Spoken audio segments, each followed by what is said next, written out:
అందరికీ నమస్కారం. ఈరోజు కథ. ఒక అమ్మాయిని ఒక ఇంట్లో మొదటి రాత్రికి సిద్ధం చేస్తున్నారు. అద్దం ముందు అలా అమ్మాయిని నుంచోపెట్టి అమ్మలక్కలంతా వచ్చి ఒళ్ళంతా నగలు వేసి ఆ అమ్మాయిని చాలా అందంగా రెడీ చేసి తల నిండా పువ్వులు పెట్టి పాల గ్లాసులో అలా పాలు పోసి ఆ అమ్మాయి చేతికిచ్చి పాల గ్లాసు నవ్వుతూ కిలకిలలాడుతూ పడగదిలో అలా ఉండు, ఇలా ఉండమ్మా అని, ఆ తర్వాత మా శోభనం రోజు మీ తాతయ్య ఇలా ఉండేవాడని, అంకుల్ ఇలా ఉండేవాళ్ళని, మావయ్యని, పెదనాన్నని, అది ఒక పల్లెటూరు కాబట్టి సరసంగా సరదాగా మాట్లాడుతూ ఆనాటి వాళ్ళ స్మృతుల్ని నెమరు వేసుకుంటూ కొత్తగా పెళ్ళి కాబోయే జంటలకి పెళ్ళి గురించి, శోభనం కాబోయే జంటలకి శోభనం గురించి చెప్పటం వాళ్ళకి సరదా కాబట్టి అలా అమ్మాయిని ఆట పట్టిస్తూ చెప్తూ పాల గ్లాస్ ఇచ్చి గదిలోకి తోసి గది తలుపులు వేసుకోమనేసరికి లోపలికి వచ్చిన అమ్మాయి గదంతా చూసింది. చూస్తే గదిలో ఉండాల్సిన భర్త గదిలో కనిపించలేదు. ఆ అమ్మాయి డోరు దగ్గరికి వేసి గడియ పెట్టిందే. ఆ తర్వాత పాల గ్లాస్ తీసుకొచ్చి టేబుల్ మీద పెట్టి అలా మంచం మీద కూర్చొని ఆ అమ్మాయి కిటికీలో నుంచి బయట ఆకాశంలో కనిపిస్తున్న పున్నమి చంద్రుణ్ణి అలా చూస్తూ కూర్చుంది. ఆలోచనలు ఎక్కడెక్కడికో పరుగులు పెడుతూ ఆ ఆలోచనలు ఎక్కడెక్కడికో ట్రావెల్ చేసుకుంటూ వెళ్తున్నాయి ఆ అమ్మాయి మనసులో. ఇక తన భర్త ఆనంద్ అలా బాల్కనీలో నుంచోనే సిగరెట్ మీద సిగరెట్టు తాగుతూ అదే ఆకాశంలో ఉన్న చందమామని చూస్తూ నిలకడలేని మనసు ఎక్కడెక్కడికో పరిగెడుతున్న ఆ ఆలోచనలతో ఆపకుండా స్మోక్ చేస్తూ అప్పటికే పెట్టెలు సిగరెట్లు తాగి ఆ పక్కన పడేసున్నాయి. అయినా ఆపకుండా స్మోక్ చేస్తూ ఆ చందమామ వైపు చూస్తూ తనకే ఏవో జ్ఞాపకాలు తన గతం కళ్ళ ముందు అలా మెదులుతో మనసు ఒక్కసారిగా గతంలోకి పరుగులు తీసింది. తమది ఒక పచ్చని పల్లెటూరు. నాన్న పేరు శంకర్రావు, అమ్మ పేరు రాజ్యం. వాళ్ళ వరకు వాళ్ళు అన్యోన్యమైన దంపతులే. పెళ్ళైన వెంటనే 3 నెలలకే 2 నెలల కడుపు రావాలి అనుకునే ఆడవాళ్ళ లాంటిదే రాజ్యం కూడా.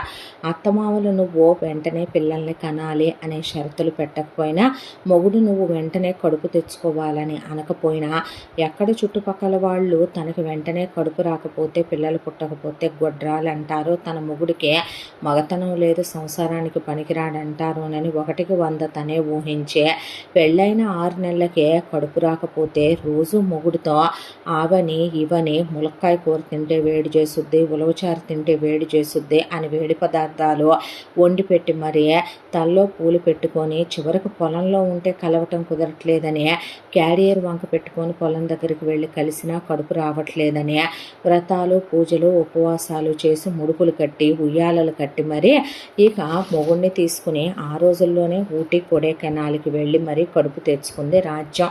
అలా కడుపుతో ఉన్న రాజ్యానికి 10 నెలల తర్వాత కూతురు పుట్టింది. కూతురు పేరు పుష్ప పుట్టిన తర్వాత రాజ్యానికి మరి వెంటనే పిల్లలు కలగలేదు, కడుపు కాలు రాలేదు. శంకర్రావుకి కూతురంటే చాలా ఇష్టం. సహజంగా తండ్రులకి కూతురంటే గారాబం ఉంటుంది, ఇష్టం ఉంటుంది. కానీ రాజ్యం మాత్రం కూతుర్నే చాలా మొండిగా పెంకి గట్టంలాగా పెంచేసింది అతి గారాబంతో. కూతురు కొండ మీద కోతడితే తీసుకొచ్చి ఇవ్వటం, కూతురికి చదువు అవ్వకపోయినా స్కూల్కి వెళ్ళకపోయినా గారాబం చేయటం, చెట్లంట పుట్లంట తొక్కుడు బిళ్ళలు ఆడుకుంటా తోటల్లో మామిడికాయలు కోసుకొని తింటాం, ఉసిరికాయలు కోసుకొని తింటాం. ఇప్పుడికిప్పుడు నాకు ఇది కావాలి అంటే ఆ బట్టలు, ఇది కావాలి అంటే ఆ నగలు, ఇది కావాలి అంటే ఆ తిండి, ఇప్పటికిప్పుడు ఏది కావాలంటే అది తీసుకొచ్చి ఇవ్వటం. అలా కూతుర్ని కొరకరాని కొయ్యలాగా మొండి ఘటంలాగా పెంచి పెద్ద చేసింది రాజ్యం.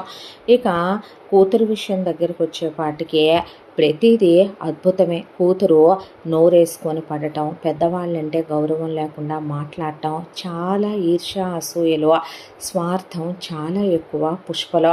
ఏది పడితే అది అవతల వాళ్ళ మనసు పుల్ల విరిచేసినట్టు మాట్లాడే మాటలతోనే మనుషుల్ని చంపేయచ్చు, మాటలతోనే మనుషుల్ని ఎంత దుఃఖానికైనా గురి చేయొచ్చు, నరకం అనుభవించేలా చేయొచ్చు అనే వాటిల్లో మాత్రం పుష్ప పిహెచ్డి చేసిందే. ఇలా కాలచక్ర ప్రవాహంలో చదువు అవ్వకపోయినా కూతుర్నే ఏదో అలా స్కూలుకు పంపించి అయ్యిందిలేమనమని 4 ఒంట్లు ఆలు ఏబిసిడీలు వచ్చాక 5వ తరగతి తర్వాత కూతురు స్కూలు మొహమే చూసింది లేదు. పెద్ద మనిషి అయిన కూతుర్నే ఈ ఇంట్లోనే ఉంచుకొని పందెం కోడిని మేపినట్టు మేపి గవర్నమెంట్ రూల్ ప్రకారం 18 సంవత్సరాలు దాటిన తర్వాత కూతురికి పెళ్లి సంబంధాలు చూడాలని చెప్పి నిర్ణయించుకున్న మొగుడు పెళ్ళాము ఒకటే అనుకున్నారు. కూతుర్ని త్వరగా పెళ్లి చెయ్యాలి, ఎందుకంటే కూతురు కొంచెం తనకున్నటువంటి ఓవరు బిహేవియర్ వల్ల ఏ కడుపో కాలో తెచ్చుకొని ఏ కాలో జారితే ఇప్పుడు అదొక కంపు అవుద్ది. రెండోది, కూతురు ఏ జాతి కులం మతం కాని వాళ్ళతో ఏదైనా తప్పు చేయొచ్చేమో. అసలే కూతురు చాలా ఫాస్ట్గా ఆలోచనలు ఉండే అమ్మాయి. రెండోది, కూతుర్ని వీళ్ళు అత్తారింటికి పంపాలనుకోలేదు. తమ కూతురికి ఇక్కడ ఉండే సుఖాలన్నీ అత్తారింట్లో ఉండవేమో అనే పాయింట్ ఒకటి. రెండోది, కూతుర్ని వీళ్ళు గారాబంగా పెంచడం, అత్త కింద కాపురం చేయటం కష్టమని, కూతురు లగ్జరీలు అవన్నీ అక్కడిక్కడలా సాగవని, ఇవన్నీ వీళ్ళు ఆలోచించుకొని పైగా ఒక్కతే కూతుర్ని అలా ఎలా పంపిస్తాం, అల్లుడినే ఇల్లరికం తెచ్చుకోవాలని నిర్ణయించి సంబంధాలు చూడటం మొదలు పెడితే అదే ఊళ్ళో ఉన్న మోహన్ రావు వాళ్ళ సంబంధం వచ్చింది వీళ్ళకి. మోహన్ రావు ఆ రోజుల్లో ఇంటర్మీడియట్ వరకు చదువుకున్నాడు, వ్యవసాయమే చేస్తాడు. చాలా పెద్ద ఫ్యామిలీ మోహన్ రావు వాళ్ళదే. ఉండటానికి 100 ఎకరాల పొలాలే ఉన్నా అంతమంది సంతానాన్ని కన్నారు మోహన్ రావు వాళ్ళ అమ్మ నాన్న. మోహన్ రావుకి ఒక అమ్మ నాన్న, అలాగే మోహన్ రావుకి 5 అన్నలు, ఒక తమ్ముడు, 5 అక్కలు, 2 చెల్లెళ్ళ మధ్యలో పుట్టాడు మోహన్ రావు వాళ్ళ అమ్మ నాన్న పర్లేదు, మాకు అంతమంది పిల్లలు ఉన్నారు, ఇల్లరికి వెళ్తే తప్పే ఉంది, పైగా కొడుకుండేది ఊళ్ళోనే, వాళ్ళ కళ్ళ ముందు కనపడతాడనే దాంతో పిల్లలందరికీ వాటాలు రాసేస్తున్నానని వాళ్ళ నాన్న మోహన్ రావు కూడా ఒక 25 ఎకరాల పొలం, దాంతోపాటు కోడలికి పెట్టాలనుకున్న 200 తులాల నగలు, ఆ రోజుల్లో పెట్టాలనుకున్న వెండి, దాంతోపాటు ఇవ్వాలనుకున్న ఇళ్ల స్థలాలు, ఇవ్వాలనుకున్న క్యాషు ఇచ్చే మోహన్ రావుకి పుష్పకి పెళ్లి జరిపిస్తే వీళ్ళు ప్రత్యేకంగా కూతురికి ఇంకా ప్రాపర్టీలో ఇంత షేర్ అని పెట్టేదేముంది, ఒక్కతే కూతురు కదా అని వీళ్ళు అనుకుంటూ ఉన్న తరుణంలో కూతురు అల్లుడిని తీసుకుని ఆ రోజుల్లోనే హనీమూన్కి అని చెప్పి వెళ్ళింది. ఈలోగా శంకర్రావు రాజ్యం కాపురానికి ఫలితంగా కూతురు పుట్టిన ఎన్ని సంవత్సరాలకి రాజ్యం మళ్ళీ వాంతులు చేసుకొని గర్భవతి అయ్యింది. గర్భవతి అయిన రాజ్యానికి కడుపు తీయించుకోవాలనిపించలేదు. వారసుడు పుడతాడనే సోదమ్మ చెప్పటం ఒకటి, మగపిల్లల మీద ఎవరికి ప్రేమ ఉండదు, ఎంతైనా అల్లుడు కొడుకైపోతాడా ఇల్లరికి ఉన్నంత మాత్రాన అనే దాంతో రాజ్యం ఆ కడుపు ఉంచుకుంది. 9 నెలల తర్వాత రాజ్యానికి కొడుకు పుట్టాడు, ఆ కొడుకే ఆనంద్. ఇక ఆ తర్వాత పుష్ప కడుపుతో ఉందే. పుష్ప కడుపుతో ఉంటే మోహన్ రావుకి విపరీతమైన పడక గది ధ్యాస బాగా ఎక్కువ. రోజు మొత్తంలో కూడా పొలానికి వెళ్ళి వస్తాడే తప్ప ఇక ఎప్పుడు పడితే అప్పుడు రోజు మొత్తంలో 7-8 సార్లు వైఫ్తో క్లోజ్గా ఉండండి మోహన్ రావు ఉండలేడు. పైగా పెళ్ళయ్యేప్పటికీ సంవత్సరన్నరే అయ్యిందే. సంవత్సరన్నరే అయ్యి పుష్ప గర్భవతిగా ఉంటే 3వ నెల నుంచే అల్లుడిని ముట్టుకోవద్దని కూతుర్ని వేరే గదిలో పడుకోబెట్టి, మాకు కాన్పులై పిల్లలకు 6వ నెల వచ్చిందాకా నువ్వు ముట్టుకోకూడదు అని చెప్పి రిస్ట్రిక్షన్స్ పెట్టేసింది రాజ్యం అల్లుడికే. దాంతో దొంగచాటుగా పోని పుష్ప ఏమైనా వచ్చి తనతో కలుస్తుందా అంటే అది లేదు. పైగా పుష్ప 24 గంటలు అవి కావాలి ఈ కావాలని తినటం, టీవీల్లో సినిమాలు చూడటం, అమ్మలక్కల్ని పెట్టుకొని కూర్చోవటం, గదిలో పనమ్మాయిని తీసుకెళ్ళి పడుకోవటం చూసిన మోహన్ రావు మూడంకేసుకొని పడుకోవాల్సిందే అల్లుడు అనే రాజ్యం అంటే ఏం మాట్లాడేవాడు కాదు. 10 నెలల తర్వాత పుష్ప డెలివరీ అయింది. అలా డెలివరీ అయిన పుష్పకి కూతురు పుట్టింది, కల్పన అని పేరు పెట్టారు. ఇక తీరా అలా కల్పన పుట్టి కల్పనకి అన్నప్రాసన అయ్యిందో లేదో ఇక్కడ బాంబు పేలి తెలిసిన విషయం ఏంటంటే మోహన్ రావు ఒక ఆవిడతో అఫైర్ పెట్టుకున్నాడనే, ఆవిడది అదే ఊరనే, ఆవిడ ఊరు చివరన పొలాల్లో ఒక ఇంట్లో ఉంటుందని, ఆవిడ పేరు జానకి అనే, ప్రస్తుతం ఆవిడ కూడా ప్రెగ్నెంట్గా ఉందని తెలియటంతో ఇక పుష్ప నానా రచ్చ, నానా రగడ, నానా గోళ చేసే, ఎక్కడైనా మగాళ్ళు తప్పు చేస్తే ఒప్పు చేస్తే ఆ మగాళ్ళని అనాలి. కానీ అంతా దాంట్లో శంకర్రావు తను ఒక మగాడు కాబట్టే భార్య ఎలా తను ఒకప్పుడు కూతురప్పుడు దూరంగా ఉంచిందో, కొడుకప్పుడు దూరంగా ఉంచిందో అలా ఉంచితే ఇక తన విషయం దగ్గరికి వచ్చేపాటికి బయట ఏదో తను మూతి తుడుచుకొని వచ్చినా పర్మనెంట్గా ఎవరిని ఉంపుడు గత్తిగా ఉంచుకోలేదు. అలా తనకు గాలి దోలినప్పుడు వెళ్ళొచ్చేవాడు ఊరి చివర ఉన్న గుడిసెల్లోకి, అది వేరే విషయం. కానీ మరి అల్లుడిని అన్నాళ్ళు దూరంగా ఉంచడం, కొత్తగా పెళ్ళవటం, దానికి తోడు అల్లుడు తనలాంటి వాడు కాదు, ఆ ధ్యాస ఎక్కువ ఉన్న కుర్రాడు, ఇంక అనేదేముందని చెప్పి మగాళ్ళ సిచ్యువేషన్ మగాళ్ళు తెలుసుకోగలరని శంకర్రావు మౌనం వహించిన రాజ్యానికి పుష్పకు మాత్రం ఆ విషయం నచ్చలేదు. అంతా దాంట్లో మోహన్ రావుని నిలదీసి అడిగింది పుష్ప. అలా జరిగిపోయింది అంతే అని ఇంకా దానికి సంజాయిషి ఏమీ చెప్పలేదు మోహన్ రావు. పుష్ప మోహన్ రావు తల్లిదండ్రుల మీద, మోహన్ రావు తోడపుట్టిన వాళ్ళ మీద ఇలాంటి వాడు అలాంటి వాడు, ఇలా పెంచావు అలా పెంచావు అని చెప్పి వాళ్ళ నానా మాటలను జాడి చేయటం అయిపోయిన తర్వాత ఎంత దాంట్లో ఒక మగాడు తప్పు చేశాడు అంటే ఆడవాళ్ళు ఆ మగాళ్ళని 4 మాటలైనా అంటారు. మోహన్ రావుని సమర్థించుకొచ్చే ఇక వెళ్ళి జానకి దగ్గరికి జానకిని నానా మాటలు అనే ఉంచుకున్నావని, తగులుకున్నావని చాలా నీచంగా దిగజారిపోయిన మాటలు మాట్లాడి హీనమైన మాటలనే జానకినే నానా బూతులు నానా తిట్లు తిట్టొచ్చి ఒక శత్రువులా చూస్తున్న పుష్ప, నువ్వు వెంటనే దానికి కడుపు తేయించేసే, దానికి కానీ నువ్వు తాళి కట్టావనుకో నేను ఉరిపోసుకొని చస్తాను అనేసరికి నువ్వెలా నా భార్యవో తను కూడా నా భార్యలే అన్నాడు మోహన్ రావు. తాళి కట్టని దాన్ని ఉంచుకున్నది ఉంపుడు గత్తె అంటారు కానీ అల్లుడు పెళ్ళామని ఎవరు అనరో, పిచ్చి పిచ్చి మాటలు మాట్లాడకుండా కడుపు తేయించు అనేసరికి ఇంతలోపు పుష్ప మళ్ళీ ప్రెగ్నెంట్ అయితే డాక్టర్ దగ్గరికి వెళ్ళేసరికి పుష్పకి కడుపులో గడ్డలు వచ్చాయని, పుష్పకు వచ్చింది కడుపు కాదని డాక్టర్ యూట్రస్ తీసేసిందే. దాంతో ఇక పుష్పకి పిల్లలు పుట్టరు అనేసరికి జానకి గర్భవతిగా ఉంటే ఎవరికైనా మగపిల్లాడు వారసుడు పుడతాడనే ఆశ శంకర్రావు రాజ్యానికే కాదు మోహన్ రావు కూడా ఉంటుంది కదా. దాంతో ఆ కడుపు జానకికి అలా తీయించకుండా ఉంచాడు మోహన్ రావు. ఉంచినందుకు 10 నెలల తర్వాత జానకికి ఒక పాప పుట్టింది, తనే జీవని. ఆ తర్వాత కాలచక్ర ప్రవాహంలో వీళ్ళు ఆలోచించిన విషయం ఏంటంటే ఆనంద్ పుట్టినటువంటి వెంటనేనే ఇక్కడ కల్పన పుట్టింది కాబట్టి పుష్పకే అల్లుడు బయటింట్లో నుంచి వచ్చాడు కాబట్టే తమ కూతుర్ని ఇచ్చి చేస్తే అల్లుడికి కొత్త కొత్త రుచులు కావాలనిపించే జానకితో అఫైర్ పెట్టుకున్నాడు. కాబట్టి చిన్నప్పటి నుంచే మనమే పిల్లల్ని కలిపి పెంచి మన ఇంట్లో మన రక్తాలు మనతోనే కలిసిపోవాలని మనం ఎప్పుడైతే చెప్పి పెంచుతామో వాళ్ళు అలాగే ఉంటారనే దాంతో ఆనంద్కి చిన్నప్పటి నుంచి కల్పన నీ పెళ్ళామనే, కల్పనకి ఆనందే నీ మొగుడనే చెప్పి మనలో మనమే కలిసిపోవాలి, మనలో మనమే కలుపుకుపోవాలని చెప్పి పెంచుకురావటం మొదలుపెట్టారు.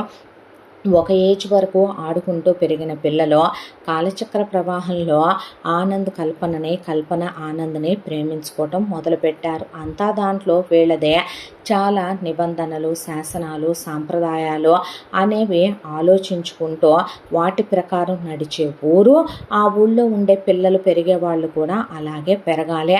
అంతా దాంట్లో వయసుకి ఎప్పుడైతే వచ్చిందో కల్పన అప్పటి నుంచే ఆనంద్కి కల్పనకి మధ్య సెక్షువల్గా క్లోజ్ అయితే శంకర్రావు రాజ్యం ఊరుకోరనే దాంతో క్లోజ్ అవ్వలేదు. కానీ ఆనంద్ కల్పనని హక్ చేసుకోవటం, అలా పొలంలోకి వెళ్ళి బురదలో పడి ఒకళ్ళ మీద ఒకళ్ళు దొరలటం, పంపు సెట్ల కింద కడుక్కోవటం, ఉయ్యాల లోపటం, నడుము ముద్దు పెట్టుకోవటం, బొడ్డు ముద్దు పెట్టుకోవటం, పెదాల మీద ముద్దు పెట్టుకోవటం, ఇద్దరు బావుల్లో ఈతలు కొట్టడం, చెరువుల్లో ఈతలు కొట్టడం.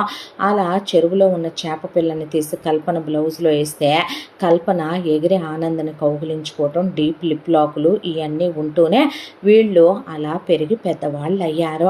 అంతా దాంట్లో ఆనంద్కి చాలాసార్లు కల్పనకి ఒకళ్ళతో ఒకళ్ళకి క్లోజ్ అవ్వాలనిపించినా ఇక ఇంట్లో పెద్దవాళ్ళకి తెలిస్తే తాట తీసేస్తారనే దాంతో కంట్రోల్లో ఉంటూనే ఇద్దరు ప్రేమించుకున్నారు. అంతా దాంట్లో ఆనంద్ మాత్రం కల్పనని వదిలి ఉండలేనంత పిచ్చెక్కిపోయినంత ప్రేమించాడు.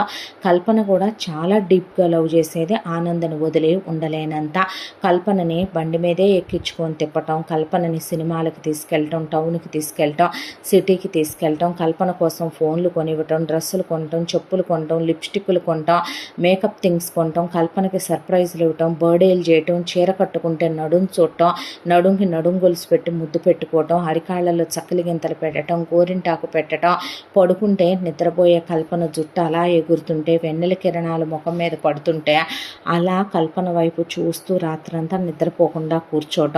ఆనంద్ ఇలా పిచ్చెక్కినట్టే కల్పనని ప్రేమిస్తూ రోజులు గడిచిపోయి కాలచక్ర ప్రవాహంలో ఆనంద్కి ఎప్పుడైతే ఎంటర్ అయిపోయిందో ఓపెన్గానే శంకర్రావు చెప్పాడు, ఉన్న పొలాలన్నీ నువ్వే చూసుకోవాలి, మనకు 100 ఎకరాలు పొలాలు ఉన్నాయి, ఇప్పుడు నువ్వేదో సిటీకి వెళ్ళి నువ్వు బీటెక్లు ఎంటెక్లు చదివి నువ్వు సాఫ్ట్వేర్ ఉద్యోగాలు చేస్తానంటే కుదరదరా, పైగా ఏ అబ్రాడ్లో వెళ్తానన్నా నేను పంపించను, నోరు మూసుకొని నువ్వు అగ్రికల్చర్ బీఎస్సీ చదువు చాలు, చదివేసి ఇక్కడ ఉన్న మన పొలాలు చూసుకో చాలు అని చెప్పేశాడు శంకర్రావు. ఇక మరొక వైపున ఆనంద్ మాత్రం ఇలా వాళ్ళ నాన్న చెప్పిన మాటని డిగ్రీ చదువుకోవటానికి ఒప్పుకున్న, కల్పన మాత్రం ఇంటర్ అవ్వగానే నేను బీటెక్ చదువుకుంటాను, నన్ను చదివించాలి అని చెప్పి అనేసరికి సరేనని బీటెక్లో చేర్చారు. చేర్చిన తర్వాత నేను ఎంటెక్ కూడా చేస్తాను అని మళ్ళీ బీటెక్ హాస్టల్లో 4 ఏళ్ళుండి అదే కాలేజ్లో ఎంటెక్లో కూడా జాయిన్ అయ్యి హాస్టల్లోనే ఉండి చదువుకుంటానంటే ఇంట్లో వాళ్ళు వద్దు, పెళ్లి చేస్తామంటే చెప్పు మావయ్య నువ్వు అని ఆనంద్కి చెప్పేసరికి సరే పర్లేదు చదువుకొనివ్వండి అని, అది చదువుకుంటానంటుంది కంటే ఎంత చదువుకున్నా అది రేపు నిన్ను పెళ్లి చేసుకోద్దేంట్రా, కాపురం చేయొద్దా అని పుష్ప అన్నా సరే పర్లేదు అని చెప్పి ఆనంద్ సపోర్ట్ చేయడంతో కల్పన మరో 2 ఏళ్ళు కూడా ఎంటెక్ కంటిన్యూ చేసుకొచ్చింది. ఆ తర్వాత కల్పనది ఎంటెక్ అయిపోయింది. అయిపోయిన తర్వాత పెళ్లి ముహూర్తాలు పెట్టిద్దామంటే ఇక్కడ చూస్తే వీళ్ళిద్దరి జాతకాలు కలవక 1 ఇయర్ ఆగాలని చెప్పాడు పంతులు గారు. ఈ 1 ఇయర్లో కూడా కల్పన ఆనంద్ కనపడని ప్లేస్ లేదు. అలా తోటల్లో ఒకవైపున చెరువు గట్ల మీద ఎక్కడ చూసినా ఇద్దరు ముద్దులు పెట్టుకోవటం, హగ్గులు చేసుకోవటం, ఒకళ్ళకొకళ్ళు తినిపించుకోవటం. ఇక ఆనంద్ కోసమని కల్పన రోజుకు రంగు చీర కట్టుకురావటం, గాజులు కొనిపెట్టు మావయ్య అది ఇది అంటాం. ఇలా చాలా డీపెస్ట్ క్లోజ్గా ఉన్నారు వీళ్ళిద్దరూ. అంతా దాంట్లో పొలంలో ఒకరోజు మోహన్ రావు పనిచేస్తుంటే శంకర్రావు ఇంతకే జానకి కూతురు ఎంత పెళ్ళయింది మోహన్ రావు అనేసరికి కల్పన కన్నా 1 సంవత్సరమేగా మావయ్య చిన్నదే అని చెప్పి ఇప్పుడు దాన్ని కూడా ఎంటెక్ అయిపోయింది, అదే ఉద్యోగం కూడా వచ్చిందంట, దాని క్యాంపస్ ప్లేస్మెంట్లో బాగా చదువుద్ది కదా, సిటీకి వెళ్ళిపోతానంటుంది, వాళ్ళ అమ్మను కూడా తీసుకొని వెళ్ళిపోతానంటుంది అని చెప్పాడు మోహన్ రావు. చెప్పేసరికి శంకర్రావు ఆహా అని చెప్పి వినేసి వదిలేశాడు. ఆ తర్వాత 1 సంవత్సర కాలం గడిచిపోయాక వీళ్ళకి వెంటనే పెళ్ళికి ఏర్పాట్లు చేయడం మొదలుపెట్టారు. ఊళ్ళో కాబట్టి రాటాలు పాతటాలు పసుపులు దంచటాలు ఊళ్ళో ఉన్న లేడీస్ జెంట్స్ ఇన్వాల్వ్ అవుతారు కాబట్టి పల్లెటూళ్ళలో. ఇక శంకర్రావు ఏ రోజైతే భార్య కడుపుతో ఉందో ఆ రోజునే తన కూతురు పుష్పకి 100 ఎకరాల పొలం, దాంతోపాటు కూతురికి 500 తులాల బంగారం, ఒక 2 కోట్ల రూపాయల క్యాష్, ఒక ల్యాండ్ కూతురికి పెట్టేసే ఇక మళ్ళీ అడగొద్దు, ఉన్నదంతా ఆనంద్కేనని చెప్పి శంకర్రావు తన తదనంతరం ఆనంద్ అందుకని మొత్తం రాసేయటం కూడా జరిగిపోయి మిగతా రాజ్యం దగ్గర ఉన్న బంగారం అంతా రేపు రాబోయే కోడలకేనంటే, మరీ కాకపోతే నాన్న ఎవరి కోసం అదంతా అనుభవించేది నీ మనవరాలు కాదా, మరీ కాకపోతే మీ కోడలుగా వచ్చేదే, రేపొద్దున ఈ నగలన్నీ నా కూతురు కాదా అన్నే కిలకిలా నవ్వుకుంది పుష్ప. ఇలా పెళ్ళికి వీళ్ళు ముహూర్తాలు పెట్టుకొని గ్రాండ్గా ఊళ్ళో ముందు నిశ్చితార్థం వేడుకలు అయిపోయి ఇక పెళ్లి వేడుకలు కూడా స్టార్ట్ అయిపోయి ఒకవైపున ఆల్రెడీ ఎప్పటి నుంచో పెట్టెల్లో బ్యాంకు లాకర్లో ములుగుతున్న బంగారం 2 ట్రాలీ సూట్ కేసుల నిండా తెచ్చి మనవరాలకి ఇవన్నీ నీకేనమ్మా అని రాజ్యం మురిసిపోతే, దానికి తోడు నాకు ఇంకా కావాలని కల్పన అడిగేసరికి తను ఎంతో ఇష్టపడి ప్రేమించిన మేనకోడలు తనకు కాబోతున్న పెళ్ళాం, పైగా మనవరాల ఇక కాబోయే కోడలు అనే దాంతో శంకర్రావు ఆనంద్ వెనక్కి తిరగకుండా కల్పనని తీసుకొని సిటీకి వెళ్ళి సెట్లు డైమండ్ నగలు సెట్లు నగిషీలని మూరత్ సెట్లని అయ్యని ఇయ్యని అడిగినవి మొత్తం ఇంకో 2 సూట్ కేసులకి తీసుకొచ్చారు. పెళ్ళంటే ఇలా కూడా చేస్తారా అన్నట్టు చెయ్యాలని ఒక్కగానొక్క కొడుకు పెళ్ళని చెప్పి వీళ్ళు శంకర్రావు వాళ్ళు వాళ్ళకున్న పొలాన్ని క్లీన్ చేయించి సినిమా లెవెల్లో ఓ సెట్టింగ్ వేయించి ఎల్ఈడి స్క్రీన్లు పెట్టి ఎక్కడికెక్కడ ఓ లెవెల్లో ప్లాన్ చేశారు. ఎక్కడెక్కడి నుంచో వంట వాళ్ళని పిలిచి ఎంత దాంట్లో పెళ్లి శుభలేఖలు పంచుతూ ఉంటే ఊళ్ళో ఉన్న అమ్మలక్కలంతా వచ్చే అదేంటి నువ్వు నీ సవితిని పిలవ్వా ఏంటి పెళ్ళికి అని పుష్పను అనేసరికి నేను పిలవటం ఏంటి, నాకేం పని, నేనెందుకు పిలుస్తాను, ఉంచుకున్న వాటన్నిటినీ కట్టుకున్న పెళ్ళాం పిల్లలు పెళ్ళిళ్ళకు పిలుస్తారా ఏంటి అని పుష్ప అనేసరికి మాకేంటి అవసరమని రాజ్యం అంటే చాలే ఊరుకోండే, ఆవిడ మాత్రం మీ అల్లుడికి భార్య కాకుండా పోద్దా, ఆవిడకి పుట్టిన కోడలు కూతురు మాత్రం మనవరాలు కాకుండా పోద్దా, ఎవరికి మనవరాలు ఏం మనవరాలు, ఈ ఊరికి కొన్ని కట్టుబాట్లు ఉన్నాయి, ఆవిడ కూడా ఈ ఊరి మనిషే ఈ ఇంటి మనిషే, ఏంది మోహన్ రావు మెదలకుండా ఉన్నావు, నోట్లో బెల్లం గడ్డ పెట్టుకున్నట్టు పిలవద్దా ఏంటని ఆడంగులంతా అనేసరికి మోహన్ రావు కూడా పిలుద్దాంగా అన్నట్టు విల్లింగ్గా చూశాడు మామగారి వైపు. ఇక శంకర్రావు పరువు ప్రతిష్టలకి పెద్దపీట వేస్తాడు.